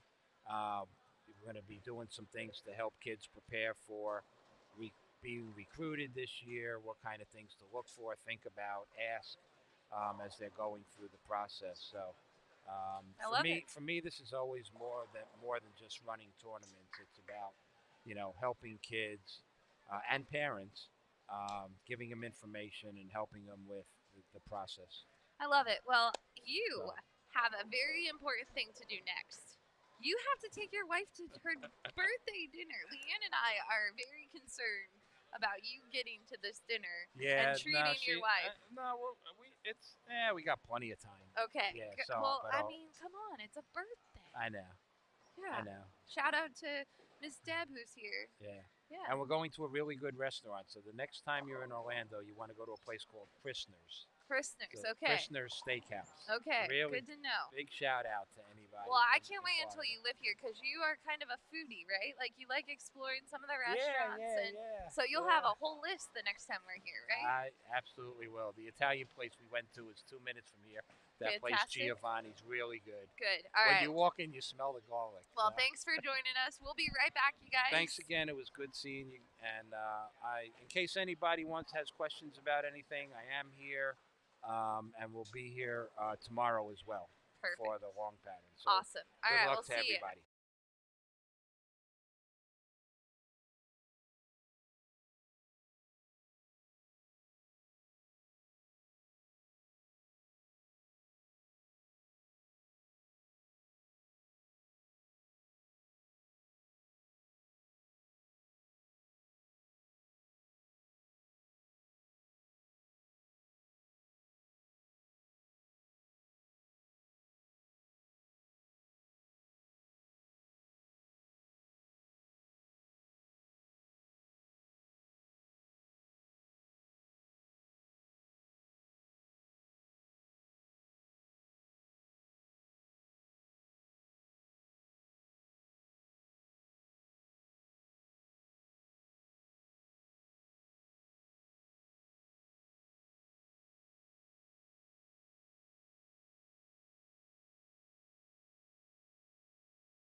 All right, we are back, and Norm Duke has re-entered the booth. Now, Norm, you were wandering around, talking to some bowlers, talking to some parents. 3 games. I tell you what, I've learned more in 3 games than a whole career. These people have taken this to a whole new level, Blair. It's awesome. Yeah. So scores are a little higher, right? Right. How are you feeling about everyone's attitude's a little better? It seems like this afternoon. Well, I didn't catch much of the bad attitude if that was Oh, prevalent, it was this morning. but It I was do hard. know, it's kind of hard to keep it together when all the wheels are falling off and your mom's watching and oh man. And your grandma's watching at home because we're live streaming. Well, hello, Grandma. Just want to say sorry. Yeah, really, right? Hey, look, when it's a short pattern and you have so much plastic and so much urethane going down the lane, and they make a big move, 10 pairs, I think they move. Wow, it's so difficult. And I'm glad that they get exposed to this because this is going to be the rest of their life. Right. But same token, because I've been there, I just want to put my head on their shoulder and go, I know, I know. Yeah, right. It's brutal. Well, these youth bowlers that are coming to 67 and 68 were Nice incredibly excited to be on the live stream pair. They told me they're Did like they were like, "Let's go, we're on the live stream." Well, this is Brady Carter on the right lane here. Man, he got a paw full right there. Excuse me. Yeah. Stone 9 right out of the gate. All right, so hold on. My sheets got messed up again. I cannot handle these sheets. I should not be trusted. So in front of us, we should have Brody Cartier, Dane Clark, Rylan Breeze, Chase Raymond, Joshua Wilson, and Eden DeBoyer. How'd I do? I'm It doing doesn't great, look man. Nice shot. Nice shot. I got half right. I don't think that's right. Nope, it's not right because my sheets go backwards. Well, Brody, you got him right. He I left got a solid Brady. 9 on the very first shot. Bless his heart. You can tell he's trying to get Hang lined tight, up there. people, He I threw a promise. strike ball at that 9 pin. He's trying to get lined up. That's This a is good better. cheat. Okay, actually, we're watching Brody Cartier, Dane Clark, Rylan Breeze, Jaquan Clark, Joshua Brown, and Bruno Brandeo. That sounds better. Joshua Brown throws it okay. You got them all right. Mittful over there. Yeah. Yeah, I got a chance to watch Joshua a couple of games now. He throws it great.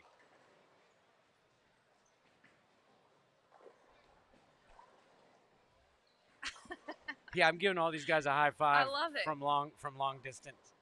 I love it. You know they know they're on extra frame when they look back. I've done it. I love it. I love it so much. All right, I'm done texting. So one thing is when you get to a pair where you know you have a camera on, right? Well, you know if your mom's watching and you know that there are other Oh, people they'll be watching. texting you. So you also know that everything you do is on camera and it's a different feel. It really is. Even for a pro. We bowl on television a lot, yeah, but we know when those cameras are there. You know. Yeah, we know. And then these kids, they know too. Yeah, we also on 69 and 70 we have some more youth bowlers. Yeah, you got Colin. We got Colin Boisfort. We'll also have Aaron Booth on that pair, Andrew Blaney, Jaden Bowder, and Jacob Blakely. So those are the youth bowlers you're watching. Try to pull in some bios too. I like these outfits. Man. Oh man, some of them are absolutely adorable. So if you could, all right. So when you started bowling, Yeah. the outfits were not as cool. Let's be honest. Like, okay, so now, if you could go back in time, be 18 years old again, what outfit would you be wearing? Would you be wearing a flashy outfit, or would you still be wearing a subtle outfit? No. I've always worn solid colors. Okay. And the reason is because the folks that are paying me, I want their logos to pop. I want them to jump off that shirt. So I never really tried to have a busy shirt because then the logos kind of get mixed up in there. And I wanted to give my affiliations as much as I could possibly give them. So that is why you always see me in solid shirts. I like it. Good to know. There But- you go. I still get into some of these that, some of them have captions on them that are just cool as heck and eyeballs and stuff. It's unbelievable. Yeah, it is.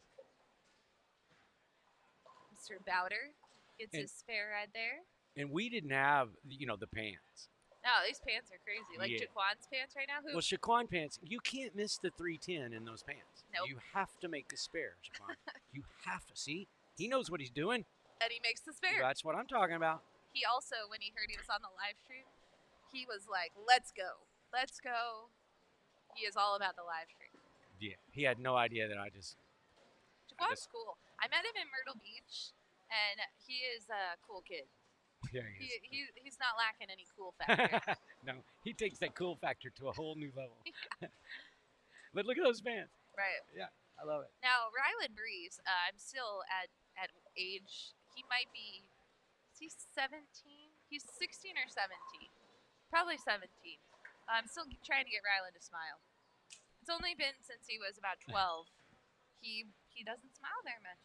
He's very reserved, subtle kid. He's very funny if you Well, get him talking. let's just see if being on extra frame camera, or excuse me, I'm sorry, live stream camera will make him smile when he gets that. Oh, he won't smile. strike right there. No chance. Oh, there was a slight smile. Nope, no smile. Yeah, exactly. That's Rylan. No, you can see him smiling in Now- the heart area. Now, he has some dry humor, though, so he makes people smile. He just doesn't smile. Well, you better have some dry humor. Yeah, really. He does. So, all right, let's see if we have a bio on Mr. Bruno. We do. Bruno, Orlando, Florida. Home bowling center right here at Boardwalk Bowl. Favorite pro bowler, I'm sorry, Norm, it's not you. It's Jason Belmonte. That's quite all right. You know He- what? He's one of my favorite too. Yeah. Yeah. He came in second at the 2022 Florida Pepsi Championships. And if I was his favorite, he'd have made that spare. Amen. That's true. Yep. He should, Bruno, if you're listening, Yep. change that favorite Pro Bowler. Just for a year. All right. Bruno is a coder. He wants to go. He loves coding.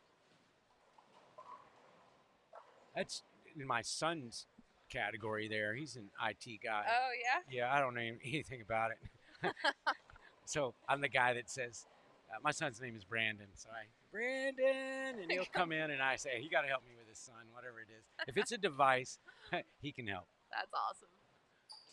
Uh-oh, Joshua just, yeah.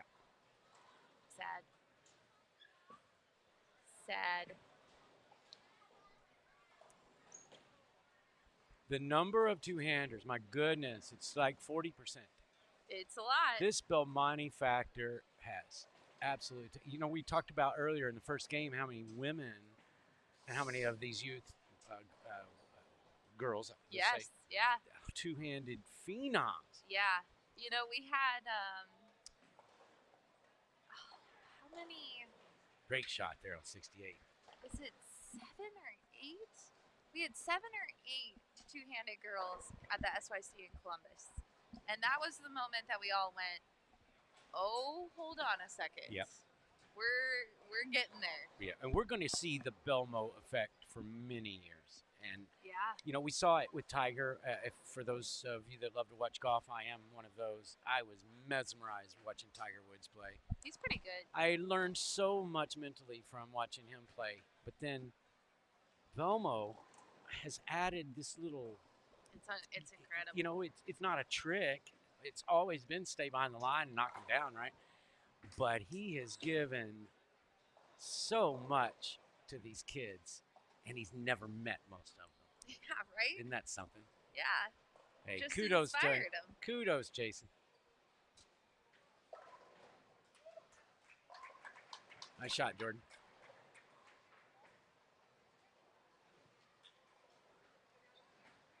All right, Rylan. Rylan's got a tricky spare on lane 68. Do you like this spare? The bucket? Do you love it? Nope. Do you what's your do you know your percentage on that spare? Yeah, it's quite high. Oh, really? Yeah, quite high.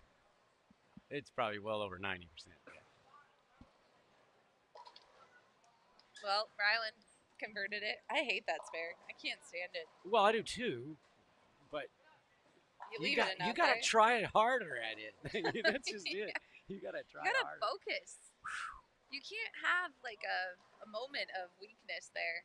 Right, and just so that y'all watching know, if you hook a ball to bucket, you cannot possibly get to 90%. It's not a possible. No way. No way. No way. Yeah. So if you're really wanting to figure out how to perfect the bucket, go straight at it. I mean, don't even hook at a board. Now, Norm, I heard that you opened a can of worms I at the Q&A yesterday. I opened all kinds of cans of I worms. heard that you and Matt McNeil got on a soapbox about flattening out your hand when you go for spares. A soapbox? That's No, what I no, heard. wait. What was asked is, do I use a spare ball? And you don't use a spare ball. No, I don't, and I And you all petitioned to not have other people use spare balls. That's what was reported to me. No, there was no petition. Because Storm would look at me and go, Norm, we sell spare balls. No, I wouldn't do that. No, we're good. But what we did do. We also sell urethane balls, which many youth bowlers are choosing to add to their bag as a spare ball because this little tournament called Junior Gold, which you attended this year, Yeah, they limit the number of 5 balls. bowling balls. Yeah, so if you have a plastic ball, it's basically you have 4 bowling balls. That's really. why I'm so proud that I don't use a spare ball. I don't have to carry that thing from lane to lane. Right. And yeah. it's like a ball and chain, the spare ball. I don't even want to use it. Ball You and don't- chain. My objective is to strike on every shot and never use the spare ball. Then why would I carry it 30 lanes? But It is a pain. what we did do, Matt and I, is we explained that if you can throw a backup ball at all, and you can throw a hook ball at all, you can throw it straight, and you don't need a spare ball to throw it straight. And then you get to use any ball you want at spares. That's the way I like it.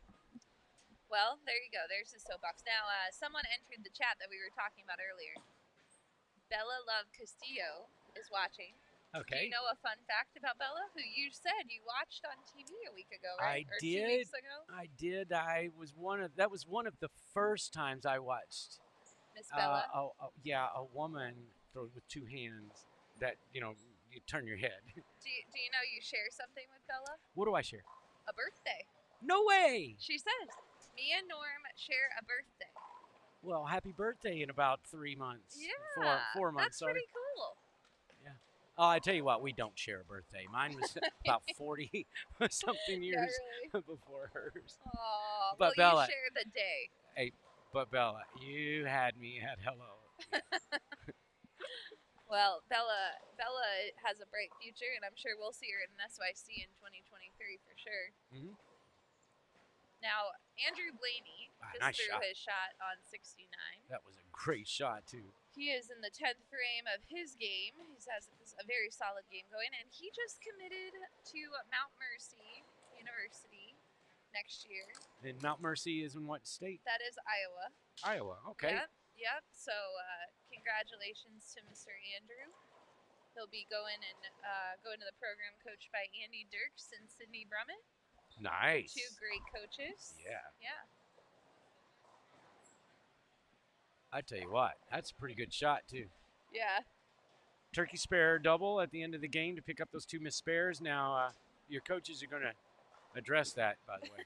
They're going to talk to you. They're going to talk to you about no spare balls. Amen, right? Yeah, they might have a different opinion. Or, flattening out the hand. You know what's funny? Andrew, now I'm going to embarrass Andrew a little bit. I feel like at the last SYC, we had some sparing issues. And Andrew, come talk to me because I'm pretty sure he shot like a ridiculous score. He just picked up the title last month in the Coastal Classic. But I feel like he shot like 279, 260, something else, and he kept missing spares in those games. Like, he just, not 279. He Right. didn't miss the spare there, but I don't think he got 279. I think he got 270 something and missed the spare. Right. He just could strike, and that was it. So Well, you know- maybe you need to go discuss some spare shooting technique with Mr. Blaney. Well, the bowling has a lot of parts to it. Spares is a part. Okay. Now, just because you get really good at a part of bowling doesn't mean you're really good at all the parts. So you have to invest just as much on the spare game as you do the strike game, just as much in the middle game as anything. So look, let's dissect bowling into all the parts, and let's throw resources at all of them. And that is the only way you're going to beat the folks now, because look how good these people throw it. Yeah, Everybody throws it like a pro now. Everybody. they really do. So what is going to separate these athletes is their ability to manage their crossing pairs, their ability to make moves, big moves, and not pay dearly for them, and their ability to clean frames up. And it's not easy, Blair. It's just not easy. How many spares do we watch the PBA Tour players miss on TV? A lot. Yeah, A a lot lot, more yeah. than we should. Exactly. Yeah. Yeah, they might. But actually, and they are not a sponsor of the SYC yet, but maybe we can discuss with them, because we have our scoring system partner, Bowlmetrics. We love our friends at Bowlmetrics, but Lane Talk is a sponsor of the PBA Tour, and what they've brought to the bowlers is fantastic. Yeah, Because they brought his realism. Yeah, that's true. right. Yeah, because you can look at your Yeah. scores and see your strike percentage, your spare percentage. Francois Lavoie was commentating with us in Wichita this year, and he was talking about how he studied his analytics, and he learned that his 710 percentage was quite high this year out on tour. Okay, Which- his leaving the 710, not Yes, sparing. No, it. not Okay. sparing. Yeah, but he said that what that told him was he was missing some transition, because 710 is usually either a ball change that he missed, Right. or a move that he might have missed. Correct. But he said he was looking at all of his strike percentage, and then 9 count percentage, 8 count percentage. So lots of things to track. Now the kids, I think, do this with apps, and I still see parents using the old school sheets where they're coloring in the pin count, Right. The Right. Walter Ray sheets. I the love Walter those. Ray sheets. Yep. So and then you can go back through those for each tournament, and you can figure out your own statistics. And you know what? You're never gonna like your statistics. You're never, because you're gonna focus on the ones that you Like hate. it when you win, right? Yes, but the winning is like just one stat in the whole family That's of true. stats. You're gonna find the one that you hate the most, and you're gonna dwell on it, and that's good. Doesn't mean you're gonna like it just because you use it as a tool. Francois probably didn't like much to see all the 17s. I don't believe he did. No, I don't believe it. No, it's not fun as it is to look at some stats. We appreciate Lane Talk for bringing them to us and giving us the ability to. Okay, we got a big shot right here. He's trying to get on the 200-plus train, and look at this. That was a posted it. post. He knew he was on TV right there. I'm going to give my brother a little 5. That was awesome. That's what I'm Yeah, talking right. about. Yeah, He's you coming in. He's yeah, coming in come for on it. in here. I love it. I He's love it. showing me some love right there. Yeah. I tell you what, that's 2 really good shots in a row in the right lane too, and flat 10, flat 10. What that tells me is we have a lot of plastic going down the lane. Why do we have plastic going down the lane? Well, because the scores are lower and you shoot more 10 pins, and most of the kids are going to shoot them with plastic balls. That's more plastic balls, more carry down, and that is ice on the back end right now. So in order to get that 10 pin out, you got to get your ball on a roll, and the lane is slick down there, so it's kind of hard. Right. And the more you leave, the more you shoot, the more you shoot, the more you leave. And so there's why, even though the kids can get to the pocket, the scoring pace is lower than it should be. True that. The wise words of Norm Duke. Looks like we may have had a little lane breakdown by one of the lanes, and they're using one of our breakdown pairs, unfortunately. So we may have a little delay at some point. Actually, that's past the live stream, so we shouldn't have a delay. Well, he's not going to be smiling at that one. If we're looking for a smile, Mr. Ryland? yeah, he's not going to be smiling at that one. But I tell you what, he can wind this ball. I think he's going to take a shot at the spare. He might. Wait a minute. It's 7, not 6. I was looking wrong. I thought he had the 2, 4, 8, 10. He's- He only has the 2, 4, 10. So this is He still could go for it. yeah. I wouldn't put it. Oh, past he's him. going to go for it. He's just not going to go for it the way I thought with that big hook.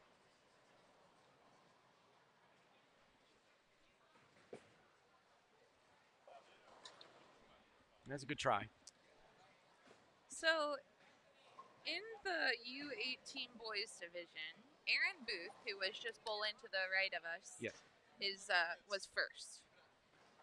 He going into this game. I'm trying to see who else we have.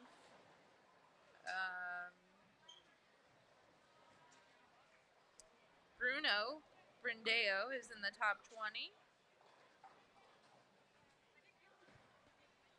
So, rest of the bowlers here. But leading, a fine little plus 119 is leading this round. 119 over, 119. and that's for 3 games. Yes. Well, that'll just tell you. I mean, there are a lot of kids out here that throw the ball really, really good. If only 119 over is in the lead, then I can tell that the biggest problem in the scoring pace is the moves. You move 10 lanes. Hey, look, 10 lanes. That machine's the same, but the topography's not. and you got to play it. The topography in this house, I'm hearing, is not good. Well, when you have a house condition and everybody's going to be playing about the same area and you got some hook, topography means very little. Okay, you're talking a couple boards maybe. When you make the lanes hard and there's not a hook spot to throw it to or something to funnel inside to get your ball to lay down on, now then every little bit of topography will show up. And that is why the USBC now gives us the topography books I in love the those events. books. I don't like them because I don't know how to read them very well. Well, usually what happens, here's what I learned, because I bowled the Queens tournament when they had one of those books in Reno. And I said I don't know how to use this. And That's what I said. That's what I said to Jim Callahan, and Jim said, "Well, use it to check yourself." And I said, "What do you mean?" He goes, "If you go to a pair and you do not understand what's going on, and you're seeing something, open the book, but don't get lost in the book." And I go, I love that. That's such great advice from Jim Callahan. Right. You know, and that's kind of what I did. I always had a book in my bag. Right. I would look at it maybe twice a week. Right. Not twice a game, twice a week. Right. Like when you're trying to figure something, you're like on a pair and you're like, wait a minute, Yeah. that just went 60 feet. And Right. then it went 60 feet again, and you're like, okay, where's the book? Right. It's either the book or it's plastic going down the lane. Yeah, One of the two I exactly. need to know. Yeah, Because if it's plastic, it's going to be prevalent on every lane. If it's the book, totally. then it's just that lane. 100%. Yep. There's one thing I know about bowling. The more you learn, Only one. Wait. one thing I know. Norm said you know one thing about I know bowling. one thing. I think you know more than Chad. I do you know think Norm the knows more one? you learn, the more you learn you don't know. Oh, all right. That covers a little more than So one thing. if you look at that, then the the dumber you feel, the smarter you are. True that. I can't argue with So that. once you get to the point where you go, I got nothing left. Well, now you're getting it. So there you are. I love it. I love it. Here's Joshua. Two-hand. Now look, And all of these players have balled up too. I know that Brody did. He balled up in the eighth frame on the left lane, and went high, and then he made a move and then struck. Joshua just made a move. He but he missed it, I think. Well, he stepped left, and I don't know that he made the right move. Oh, okay. You know, sometimes you get a duller ball and you think, this thing's going to peel off of there. Well, if you keep it in the oil, Let's it doesn't spare have this up to. right here. Right here is a spare. Back up, going for the pocket, the way you're supposed to. Huh. All right. Well, Hey, that's Good commendable, try. though. I don't mind that. As a coach, I'd look at that and say, hey, you keep it up. I love it. Good try. Yeah. Now, how many hand positions did you learn? All of them. All of them. Yeah, Yeah. all of them. I couldn't do all of them But you- correctly all the time. Like cupping a ball for me is kind of hard. Yeah. But it doesn't mean I can't cup it. Right. It just means that I'm likely not going to cup it as much as most. But Right. I'm going to utilize a little bit of cup to get in that family, and then I'm going to try to rely on my skill set outside of cupping it to then create some sort of an advantage. But if cupping it is the advantage, I'm only going to access a portion of that. Okay. Now, Del Ballard, who was a really good cup ball guy, Yeah. but now all the two-handers, they cup it, every one of them. Well, those guys they're enjoying a tremendous advantage. But if I can minimize that just with a little bit of cup and then not take myself out of all the other skill sets, I'll be fine. So now, say you're Joshua Nice shot. here. Nice shot, Brody. What's your order of moves? Do you go to hand position change first, speed change, or ball change? All of the above.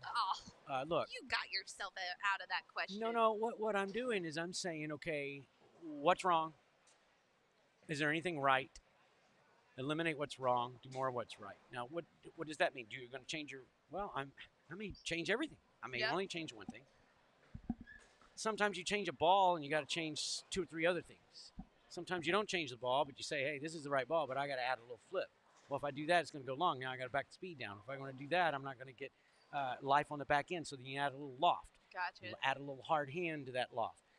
A lot of times you have to do the math. You say, if I did this, then I'm in the right family. But now I got to offset other things that are going to come in. Right. Right. So Totally. look, that's why I said the more you learn about bowling, the more you learn you don't know. That What is you know. why. Yeah. That's a good point. If there was one, like I left a bucket, here's what I do off a bucket.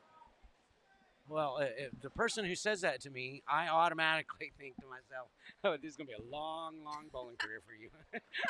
I love it. All right. We're wrapping up this game.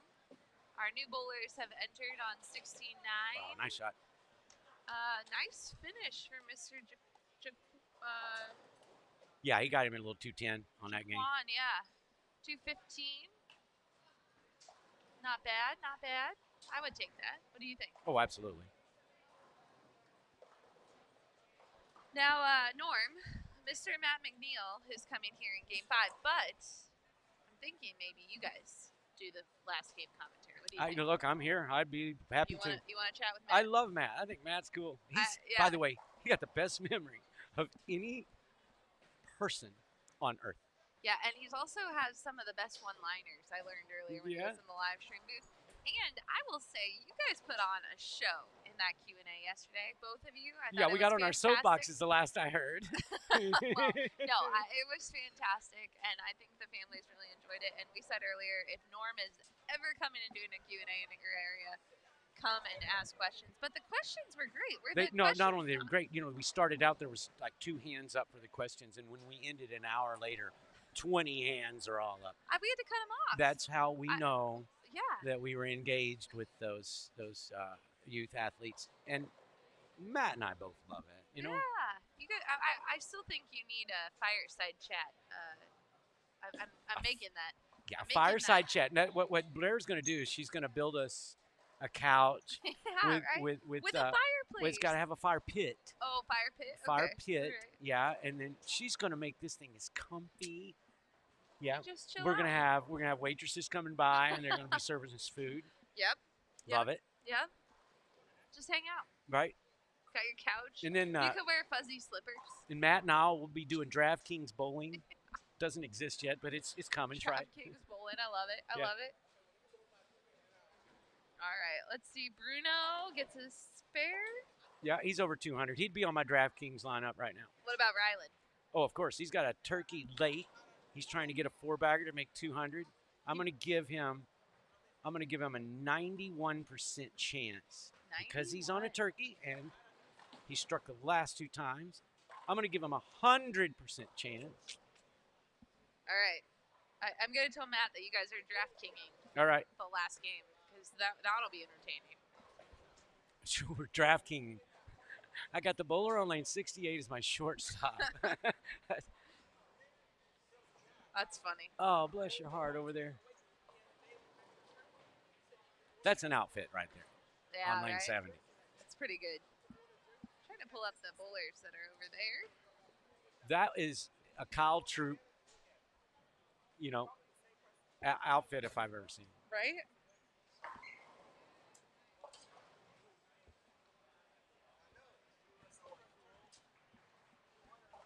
I tell you what, Rylan has figured it out now. Oh, good. He's moving lanes. He got the last 4 or 5 strikes, but what he's figured out is he's got a bowling ball to lay down for him. And beforehand, he thought he had to get it to the dry to get strikes. Now, this one is laying down and rolling into the pin. So, I love it. some things you just know he's going to go over on his 5th game and do quite good. I can see it. All right. Well, we're going to take a short break. I'm not taking the screen away, but we have to track down Matt, Okay. and we'll be right back.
All right, everybody, we are back. I am joined by, boy, the man, the myth, the legend. Yeah, I just got off of a game here. You So did? welcome. Hey, welcome. Yeah, welcome to Welcome. myself, yes. Norm, how's your day been going? Man, my day has been so good. Everybody in this building says nothing but kind things to me. I get to watch the future right here. And so you and I, we're trained to see talent. Wow. I have seen it. I have seen a lot of talent. So, people think about Belmonte's chances to get to 40, 48, 50, 60 titles, whatever. I tell you what, yeah, it's going to get harder in the next 5 years now. Tell you what, there's a lot of, I think the thing that stands out to me, Norm, watching the youngsters, is how progressively better they are at such a young age than, Yes. say, you were at when you were a teenager. Oh, absolutely. Or even myself when I was a teenager. Oh, they trump me in spades. Oh, No question about it, in spades. And I'm the youngest to ever win a tournament, and they trump me in spades. So I tell you what, this this game of bowling, it's going to get harder and harder to win titles because these kids are going to be the ones you got to beat. oh yeah, absolutely. Yep, and it's I really think it's unbelievable to see, the rev rates they're generating, the power they're generating, the ball speed they're generating, their lane play knowledge already at such a tender age, and I really just think when they start putting more of the pieces together, that then it's really just going to blossom for them, and it's just going to explode, and they're going to be real hard to beat. I could not have said it better, and that is it. They've got to put the pieces together. But the thing is, they're so much more willing to accept coaching than we were. I felt like I was the best in the place. So You probably were. why would I want somebody in the place coaching me, right? No. Now we're learning that, yeah, you might be the best in the place, but there's somebody that can help you in the place as well. Absolutely. And, coaching now is just such mainstream. Bill Hall called this 15, 20 years ago. He said, coaching is where bowling is going. And I just looked at him like he was crazy. But now I see it. Oh, absolutely. Well, and I think what's great about like events like SYC here is these kids get exposed to a lot more competition, right? They get exposed to different levels of bowling on different conditions in different venues, and they also get exposed to players that are better than them, Right, no doubt. which is how you get better. You didn't get better bowling being the best guy in the place, right? No, I did that same as you. Is we graduated before it was time to graduate. We said I almost won a tournament. It's time for me to graduate up. Graduate. Always keep in front of you folks that are better than you, so that you're always learning. And then our last bit, both of us, we got to bowl against the best in the world every day. So it was right in front of us. What they also get in environments like this is the ability to cross pairs and it matter. The ability to see what it is differently about a plastic ball going down the lane 5 times at a 10 pin. We know what to expect. It doesn't mean we're right. We just know to expect a tighter back in. When you see 3 strikes and you get there and you see 3 strikes and 4 spare balls on the the back end's going to be tighter. Oh, absolutely. These kids didn't know that before they got into this environment, and now they're calling shots. They're telling us where the tightest parts of the building are. They're telling us where they can just Mother May I move left and then wheel it. Sorry, we're supposed to be dumbing this down, but we're just going to talk. No, we're talking. We're just going to shoot it. We're just Here going we to go with Isaiah. Now shoot it straight here. He's got the outfit now. Oh, he does. He certainly does. You can't stone 8 with an outfit like that. What you should have is like, a style pinfall. Where you get style points. Mm-hmm. That was where he could have used that one style point. Oh, absolutely. I think he deserves it. I mean, look at that outfit. That is Guppy Troop from the waist down, Yep. and Kyle Troop from the waist up. Oh, absolutely. And he's got a very. I like his hairdo as well. Love it. I like that hairdo. I like that hairstyle. That's it. Yep, there you go. Good cover. Yep. That's sharp all the way around. I like it. I couldn't have done that in my teens. Did you ever get a perm back in the 80s? I'm sure I did. Absolutely. Yeah. That's what pulled all my hair out. I'm going to go with that, all right? It wasn't all of those 3 10s on a double. I didn't know if you and Beef were at the hair salon getting perms together. Oh, no. Brian never needed a perm. No, he didn't. No. He just had the natural. He had the most beautiful. He still does. Heck, he's 64, and he has the prettiest hair I've ever seen still. So Brian Voss used to pluck grays out. Like he'd be driving, he'd look in the mirror, and he'd pluck a gray out of his hair. And I'd be sitting next to him thinking, that's gold to me, bro. That is gold to me. And you're just tossing it out the window like it's nothing. I buy that stuff from my back and put it on the head. He didn't realize how hard that was to come by. And then Amleto used to blow his hair out of his eyes when he was bowling, just to show you that he had hair. Yeah. I love Amleto. He did have he had great hair back in the day. Yeah, he would blow it out of his eyes. El Hombre. All right, we're going for this. We're going for it. Oh, nice yeah. spare That's what out we're talking there. about. That's what we're talking about. Yes, sir.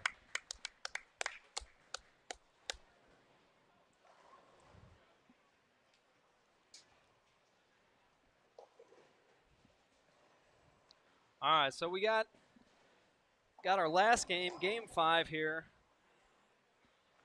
coming down the stretch. What anything been standing out on these pairs of lanes for you, Norm? Absolutely. Lane 68, you're going to leave some 10 pins. Yes, sir. Now, I'm guessing the rack is just a pinch toward ring 10, but here's what I know. There's been so many 10 pins on the lane and so many 310s, and they use the spare balls, and then it gets so tight down there. It looks so good, but the ball just will not finish through the pins, and they leave 10 pins. So then, last game, we watched 3 of the bowlers ball up. And the bowlers that balled up and didn't make the move went high, of course, and the ones that did make the move missed the head pin. That's what I watched. And I thought, wow, they've really created some tightness down there on lane 68. Now, lane 67, you can get some strikes on it, but you still have a little bit of the same thing with regard to the plastic. But now, why does plastic balls, folks, create more carry down and make the back ends slicker? It's because they don't flare near as much because of the friction, and then they don't absorb the oil. So the oil sits on the outside of the ball. Shove it down there. And when it gets down there, it just delivers it. It's just like a car going through water. It's going to make those tire tracks, and that's what the ball does. Makes that back end slicker and slicker. The ball won't get into a roll as easily, and then you leave 10 pins because of deflection. There you are.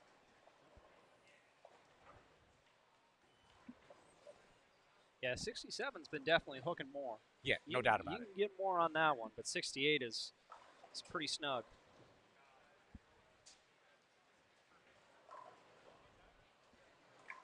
Yeah, you see that ball stand up early. Yeah, lane 68 will actually lay down from there. Oh, yeah. But 67, you go from a 10 pin to a 310. There's been a lot of different styles and equipment choices out there too. I've seen some youngsters trying to throw urethane up in there, and there's been I think that adds just a degree of difficulty too to it, because you got so many different people doing so many different things. There's not much uniformity out there. That's so true. You've got people that's throwing it one hand with dull balls trying to get the ball to lay, and then you got a lot of people with 2 hands and just rev rate that to throw a little less ball and start it in and wheel. So crossing pairs has got to be the biggest element right now. It's a test. It's a real test. Uh-oh. Trouble. Oh. Yeah, that's a boss maneuver right there. As soon as you miss something, you got to go to the shoe or you got to go to the thumb. Something happened. You're pretty good at. You did that a few times. Yeah, in your you career. got to show. You got to show people that this wasn't me. I didn't miss that. I got some problem here. I'm working on some stuff. I've seen you with a few foul line moves. Yes, a foul line move is the best. Hey, look, I didn't invent it. I just borrowed it from Brian.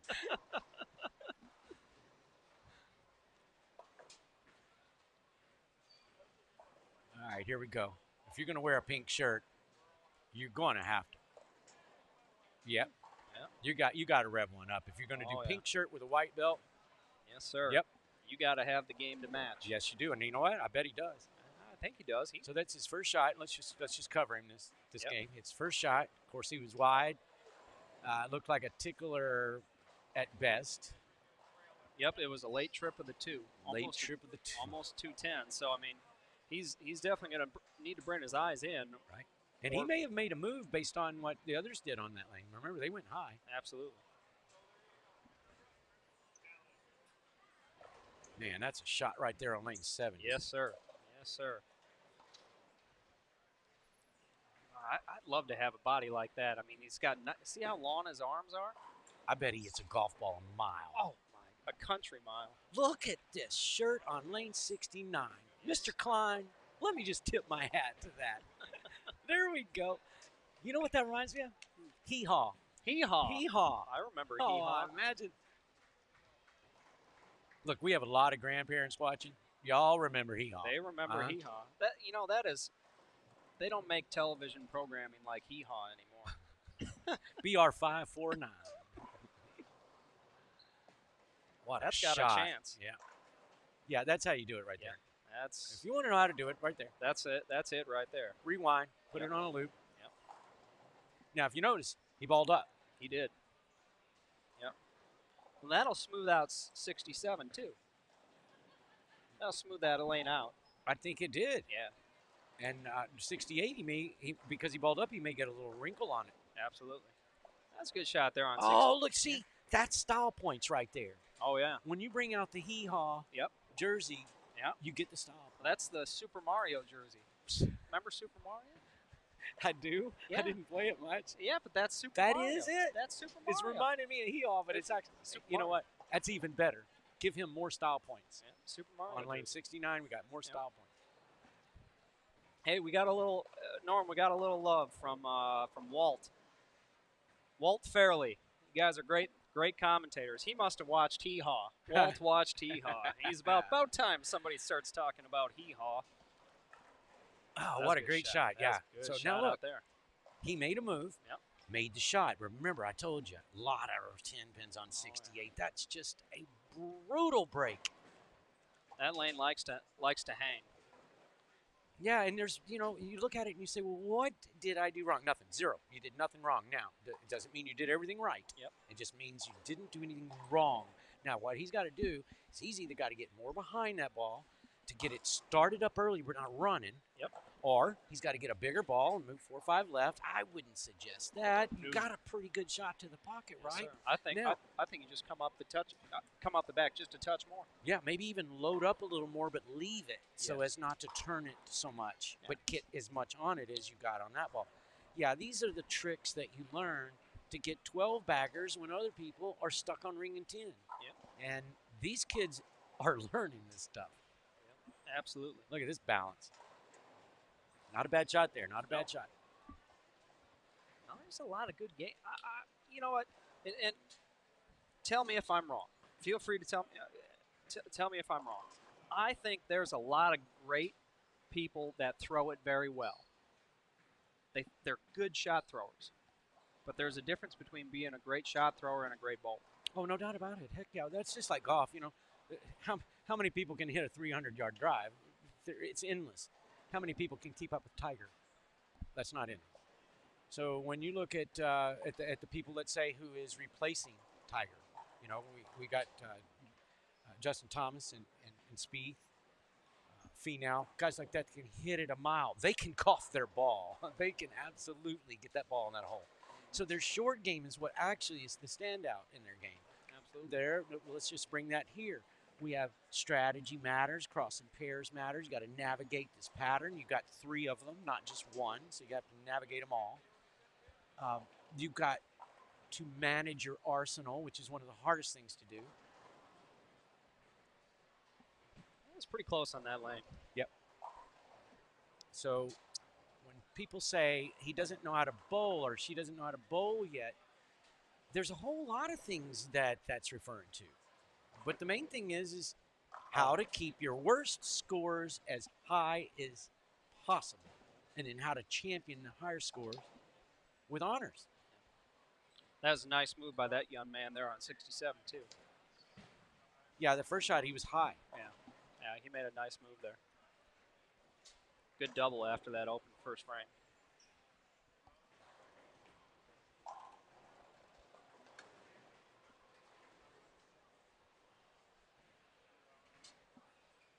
Yeah, these guys on 69 and 70, they just haven't gotten left quick enough.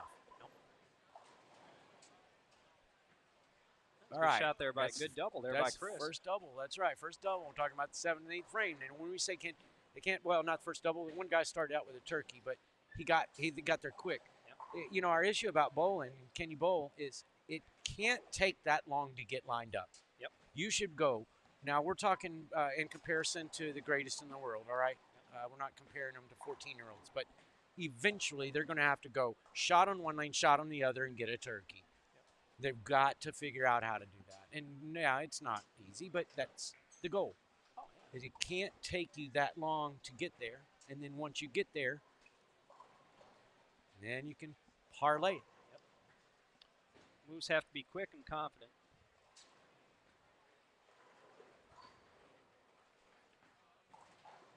Good shot there. And he'll take that all day long. I mean, we got spare out of the gate. If he can make his move on both lanes and put together a 4 or 5 bagger right now, It's 230. then he owns them. Yeah, absolutely. That's high game on the pair too, by the way. Yeah. Because these, you know, we've been talking about too. I was talking about this morning.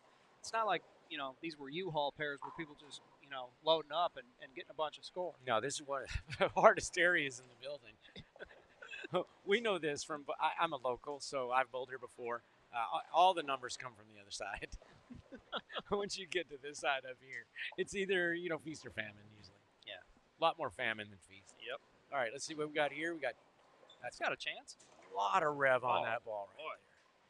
That's a striking ball. That's right spare there. turkey right there, and yeah, and he knows it's going to lay down for him. So I tell you what, that has got to make a man confident. Oh, absolutely. Whenever you miss left for a right-hander and you wally 4-7, yeah, oh yeah, That swing's getting loose now. oh yeah, that's when you can just take a deep breath and say, okay, let's Yes. get a paw full and let the damage be done.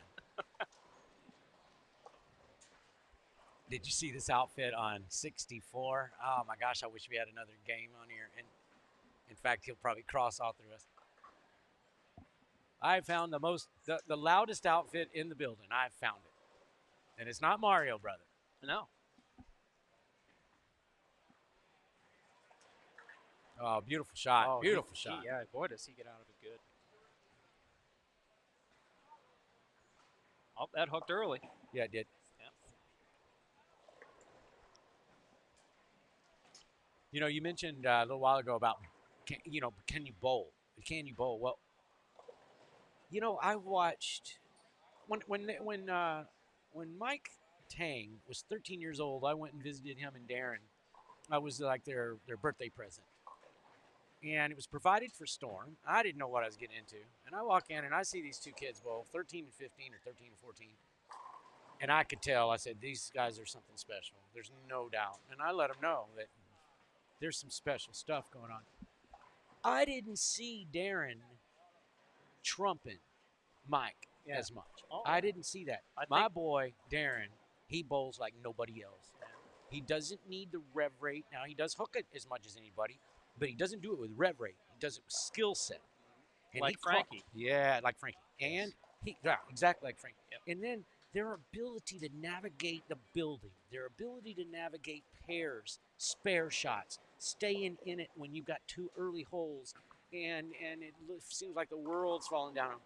I have never been so impressed in my lifetime as I have with Frankie and Darren Tang and their ability to actually bowl. There's nothing going to take them out because No. they bowl.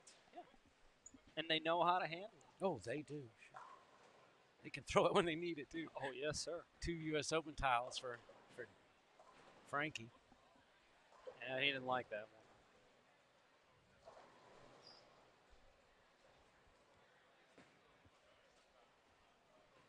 There you go. Atta boy. Yep, that's exactly what you're supposed to do on that lane. Yeah. Just let the track roll it up in there.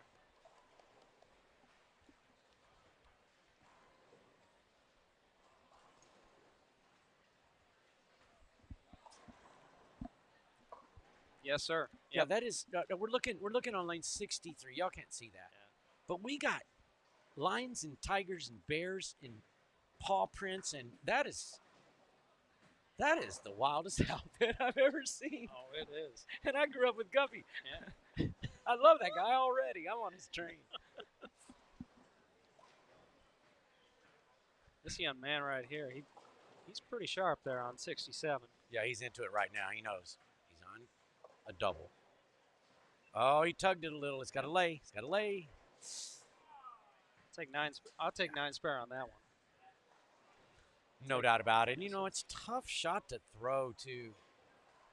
You got a double. You feel like you're supposed to be a little loose and free. No, because it's an early double. You're trying to get over 200. Yeah. Yeah.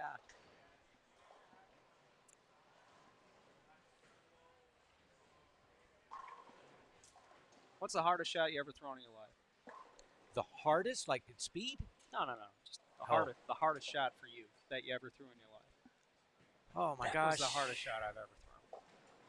And you've thrown a lot of Oh, hard shots. the one on the one on a strike, the double was usually harder for me than any of the others. Yeah. So because you got to get a double before you get a string. Yeah. And if you don't get a double, then you can sit there on spare strike indefinitely. Yes. So I had to learn how not to say, all right, got the hammer. No, quit that, stop that.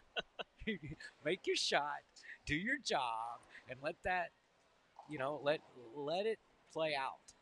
Sometimes that's better than saying, all right, let's dig here. This is for a double. That never worked out very good for me. Yeah. I could dig in the 10th for the win. Yeah. But digging for a double just always seemed to beat me to death. What a shot right there. Yeah, it was That's pretty what good. I'm talking about. Yes. Sliding pins over getting pins. Yeah, so yours was for the double for the turkey. I think for turkeys. I think especially once you hit the hard lane, you're like, Okay. oh, I know I got to keep it going now because I don't want to have to go back because you put yourself in front already, and you're like, man, I get back to that hard lane. I want to make sure I get this triple, so at least I'm on 2-1. Right, and You then know? you get to go to your easy Yeah. lane, so now you're choking it just Yeah, because now this is not that's the when the 6-8 pops up, or 4-9 for a right-hander, and that's when that one pops up because you press out on it just a touch, and you ought you shouldn't. And the bad part about this, folks, is we did this on a daily basis. It's not like we did it once or twice and fixed it. This was every day of our life. We had to fight the same battle. And I recognize what I think it's Christian here in our pink shirt, what he's going through. He just got the double with a Brooklyn. But just like that shot on the left lane, lane 67, it seems like if you get it to try to go around the corner, it doesn't make the corner. No. But there is no lay on that lane. It is not just going to set up. Yeah. Now, it will if you take your hand out of it and just kind of let go. But these guys are beating on it pretty good. Oh, that was a great shot there. That And was maybe really that's good. why that's right now the second highest on the pair. Yep. I think 67 is starting to open up here. It's that track is starting to blow wide open there. Well, I'll tell you what, anytime you fold and you get the ball inside a target, no, it will not hold. Yep. You can beg on Brooklyn, but you're not going to trip a 4. And I think what's happened, Mike, is everybody that has bowled on that pair and gave it, I need to ball up and move a little left, ball up, move left. They just created that. They created all of that chop. Yep. All right, we're trying to get a turkey on the right lane. Good That's a perfect shot. And you know what? When you can take a Brooklyn and make it a turkey, That's huge. that's a Oh, good boy, day. is that big. That's a good day. That's parlaying right there. Well, it's 38 pins potentially. Yeah. Not to mention That's the a choke, big swing. the choke you're about to experience when you get there the next. Ah, what a great shot too. That was a good shot there. That lane is incinerated. Like, Yeah. That 67 is just that track is sandpaper now. So now you got it. Now you got to get it. You still got to get it to tip up, but now you got to still get it. Now you got to get through the pins. You got to get to the pins. Yeah. So you move all the way in. You play lay left. You can't get it to the pins. You move all the way in, try to get around, and you need 3 times the bowling ball to do that. Yeah. Look, bowling's hard. Oh, it's That has to stop. It did. All right. All right. Sometimes we can't figure out whether they're throwing a spare ball or a plastic ball or not. That was a plastic ball. Didn't look like it. Oh, nice There you shot. go. Nice That was shot. really nice. Okay, so over here on lane 69, there's where we got the stall points coming in. It's coming in late. Yep. Oof.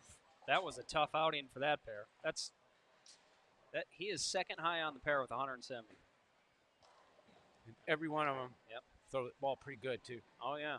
And if you look at the somber faces on, yeah, I've seen that before. Yes, sir. Yes, sir. Now 178 here with a strike. I mean, he should be happy with that, right? He led the field. Yeah. I was high on the pair. Okay, this has got to hold. It tried. Oh, he It almost got tried. that. Yeah, see the right lane. It's easier to hit the pocket, harder to carry the 10 pin. Left lane, that's where you're going to leave multi-pin spares. Left lane.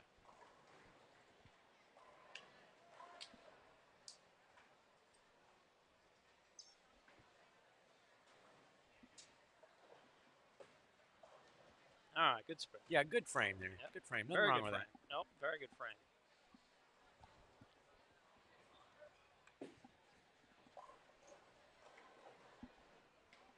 Yeah, that's back on the right lane. Good shot. that. Yeah, as long as he can stay on 2-0 and give him a chance to bump it up on the left lane every time, That's yeah, it. he'll be all right. Yep, that's what you're trying to do. Here we go, trying to get on that string again. Uh-oh, he Oh, dropped no. that one. Yep. Get one. Get some. All right, that's a lot of wood right That's a lot of 9. there. Now, look, that's 8, but Oh, it's the 1-5. look, he's on a strike. If he can make that spare, that was a wing job that he can get, make look just like a flat 10. Feeling pretty good about that. I would be. Absolutely.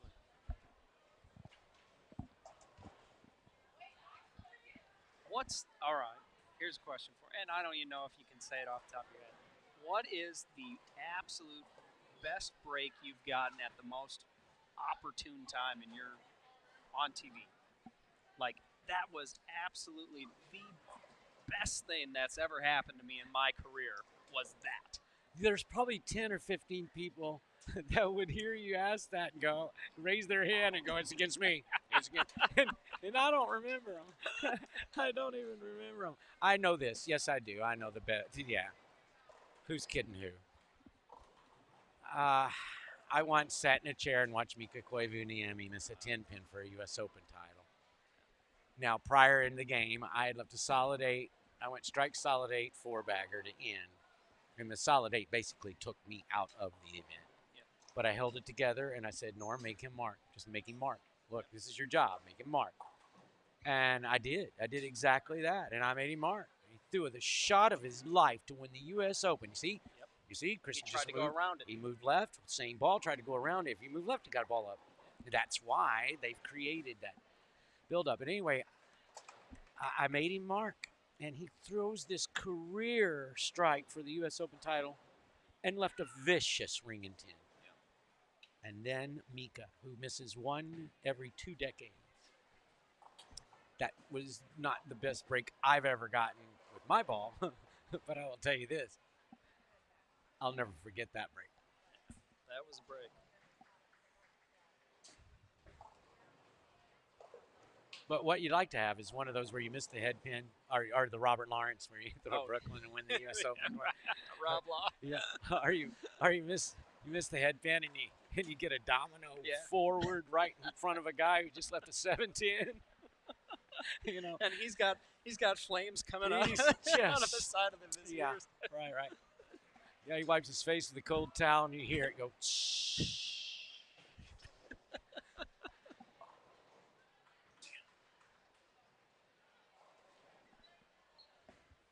That's pretty good. It's got a Oh, hold. wait. Oh, wow. It hooked early. Yeah. Yeah. Lane 6-7 is definitely the hard one.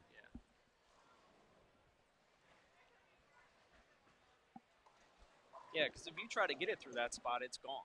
Right. We just watched it. Yep. We just watched Christian do it.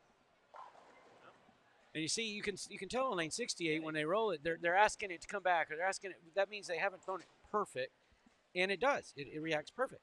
So we got a little room on 68. The only thing we have on 68 is hard to get the 10 out. Yep. On 67, we have multi-pin spares. Yep. Just about every time. Well, and you could see him. He's pointing his hands over at 67, talking to himself. He's like, "What do I got to do?" Yeah. And we lived this. Oh yeah. I'm so happy I'm out of it.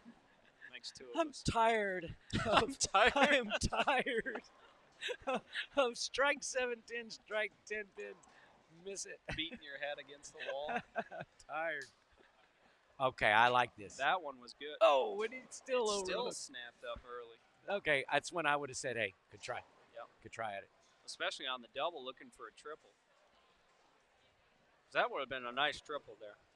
And it looked like he was far enough inside that he wasn't going to catch that burnt area. Yep. But he caught it.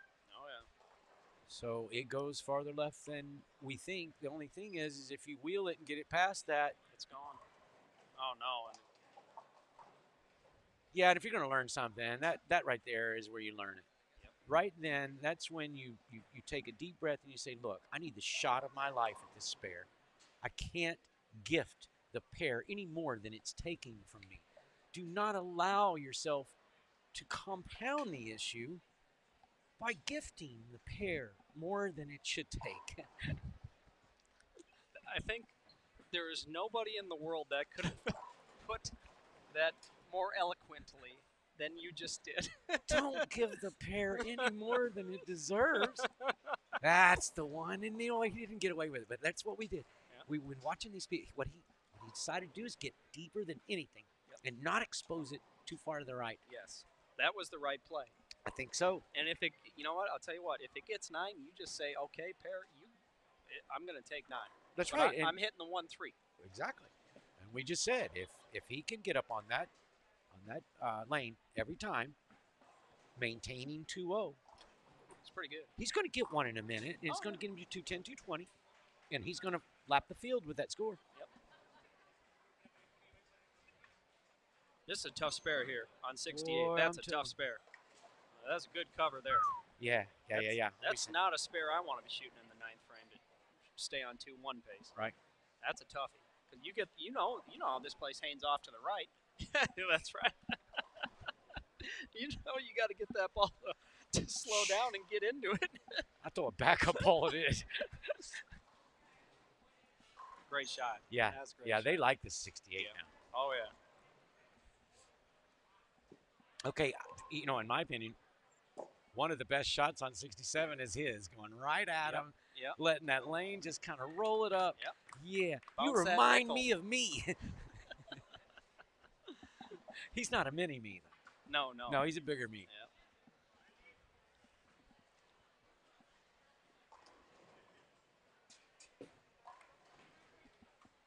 Good shot.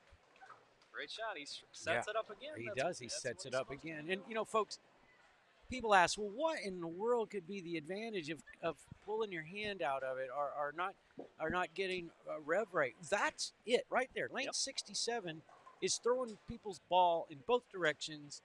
And Oh, boy. yeah, he missed it again. Yep. But the person that seems to have the best shot on that lane is the guy who's able to just roll up the back, let the lane do the ball instead of you're just winding up on that dry area.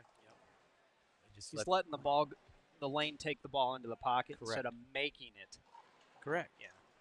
So everybody else's is ricocheting off the dry and going left and running. His is just walking up like a normal shot. Absolutely. All right, we got a spare here. No, Just close, too much of it. close.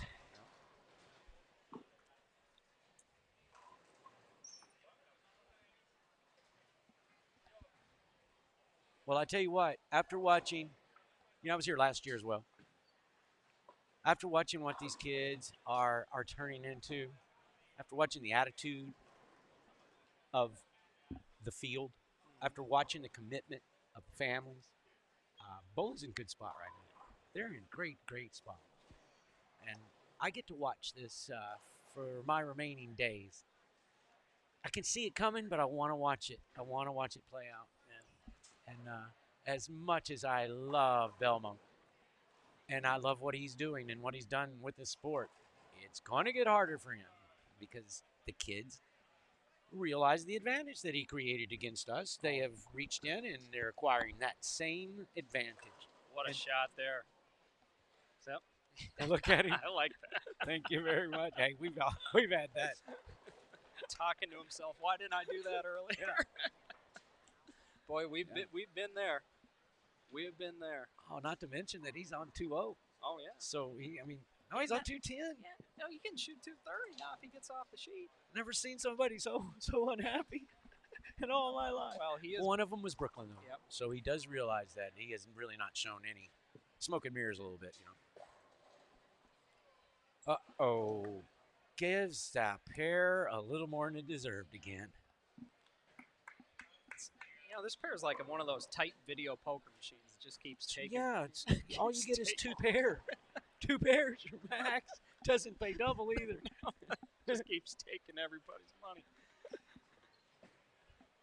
That's pretty good there. See, look but at now that. he threw it through the spot. He just threw it right through the spot. I tell you what, I didn't see that. I didn't. When he let go of that ball, I said, all right, you got to speed up. Yep. He's going to play a little more like, up and at him and let the lane do it. Just went right through it. And that ball didn't even try. No. Same ball that just ran. Yep. This looks Went right good. through it. I think the pair's getting to him. Oh yeah. At some well, point. mentally it just beats you up, and you've been there plenty of times. I've been there plenty of times. Yeah. Sometimes it's just the picture starts to get so distorted, and you've been grinding all day, and it just And then you do that. Oh, and you wrap the head pin around the 10. Yeah. For 196. Right. After you work so hard, you look at the 7 spare. The triple. He's cruising along, and you get that. You get. Okay, I made a bad shot, but I make a great second shot. And there's nothing more that I hate than watching head pins wrap on washouts. Nothing more. Oh. Yeah. Wow, great shot there. But part of leaving a washout is to know that that's possible. Yes. And part of angles is to know what percentage to wrap around from this angle, that angle, this angle. If they throw 4 or 5 different angles at them. Like, for instance, with me, for those of you that are interested, when I shot a washout, I would always do it from just left of 3rd arrow on the left. That's 5th arrow if you're counting from the right. I would throw the same straight ball, but inside of 3rd arrow on the left, I wouldn't send the head pin around, but maybe, let's say, 15%, 20%.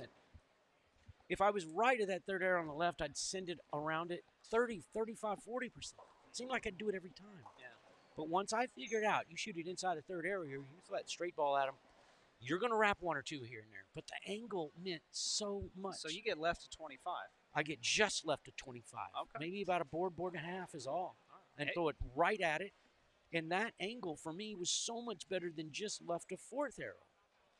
Let's see if Christian up here on the right lane, see if he can. He's going for 230 if he can That's punch. good. That's big. Oh, that's big. Oh, man. That's he hard knows it. working right there. He That's knows it, too. hard work. Yeah. That is hard work. I love when you get style points as well. Yes, sir. Hey, he's backing that up. He's backing that white belt and pink shirt up. No He doubt. is backing it up, I tell you. No doubt about that. Commendable. All right, here we go. Trying to get to 230. We haven't seen a 230 on this pair today, I don't know. No, sir. And Mr. Boy. Yeah, 219. Yep. Mr. What is that? I can't read it. Lita bar. Oh, that's right. I could be butchering that. Sorry. It's got to get up. Oh, and he just got torn off. Every shot he's thrown on that lane. It's had a chance. And you know what? If I'm him, I'm naked right now. Yep. I'm just naked. Because, we said if he did that every time he's going to get one. Yep. That was the one he was going to get. Yep. And he got torn off. Okay, that ball's right. Yeah, right early. Right early and overhooked. Yep. That's why they've been striking on that lane. Well, They got a still little- 220. Oh, no, he's loving that. That's a good game here. All right, I'm glad to see that. You know what? He paid attention. Yep. He stayed in it, and he said, I'm going to make this 7-pin. I'm not giving them any more than they just took from me. No, and a clean 209. I'll tell you what, he has no idea how good that is. All he's remembering is how much better it could have been. Yep. That's all he's thinking about. That's all he's thinking about. He's because he didn't sit here in the chairs and watch everybody just get beat up on this pair. He's And like, of course that that's one going to strikes. strike. Yep. I just want to tell. I'm going to tell him, young man, attaboy. Yeah. He didn't hear me. All right, everybody, thanks for tuning in. We're going to be back at it tomorrow for the last round of SYC. So, everybody, thanks again for tuning in, and we're going to be back at it tomorrow. Everybody, have a great evening. And Yeah, this is Matt McNeil and Norm Duke saying so long to all of you. boy, I never thought I'd say that in my life. Hey, All I right. enjoyed it. Yeah, me too. All right. Good night, everybody. Thank you very much.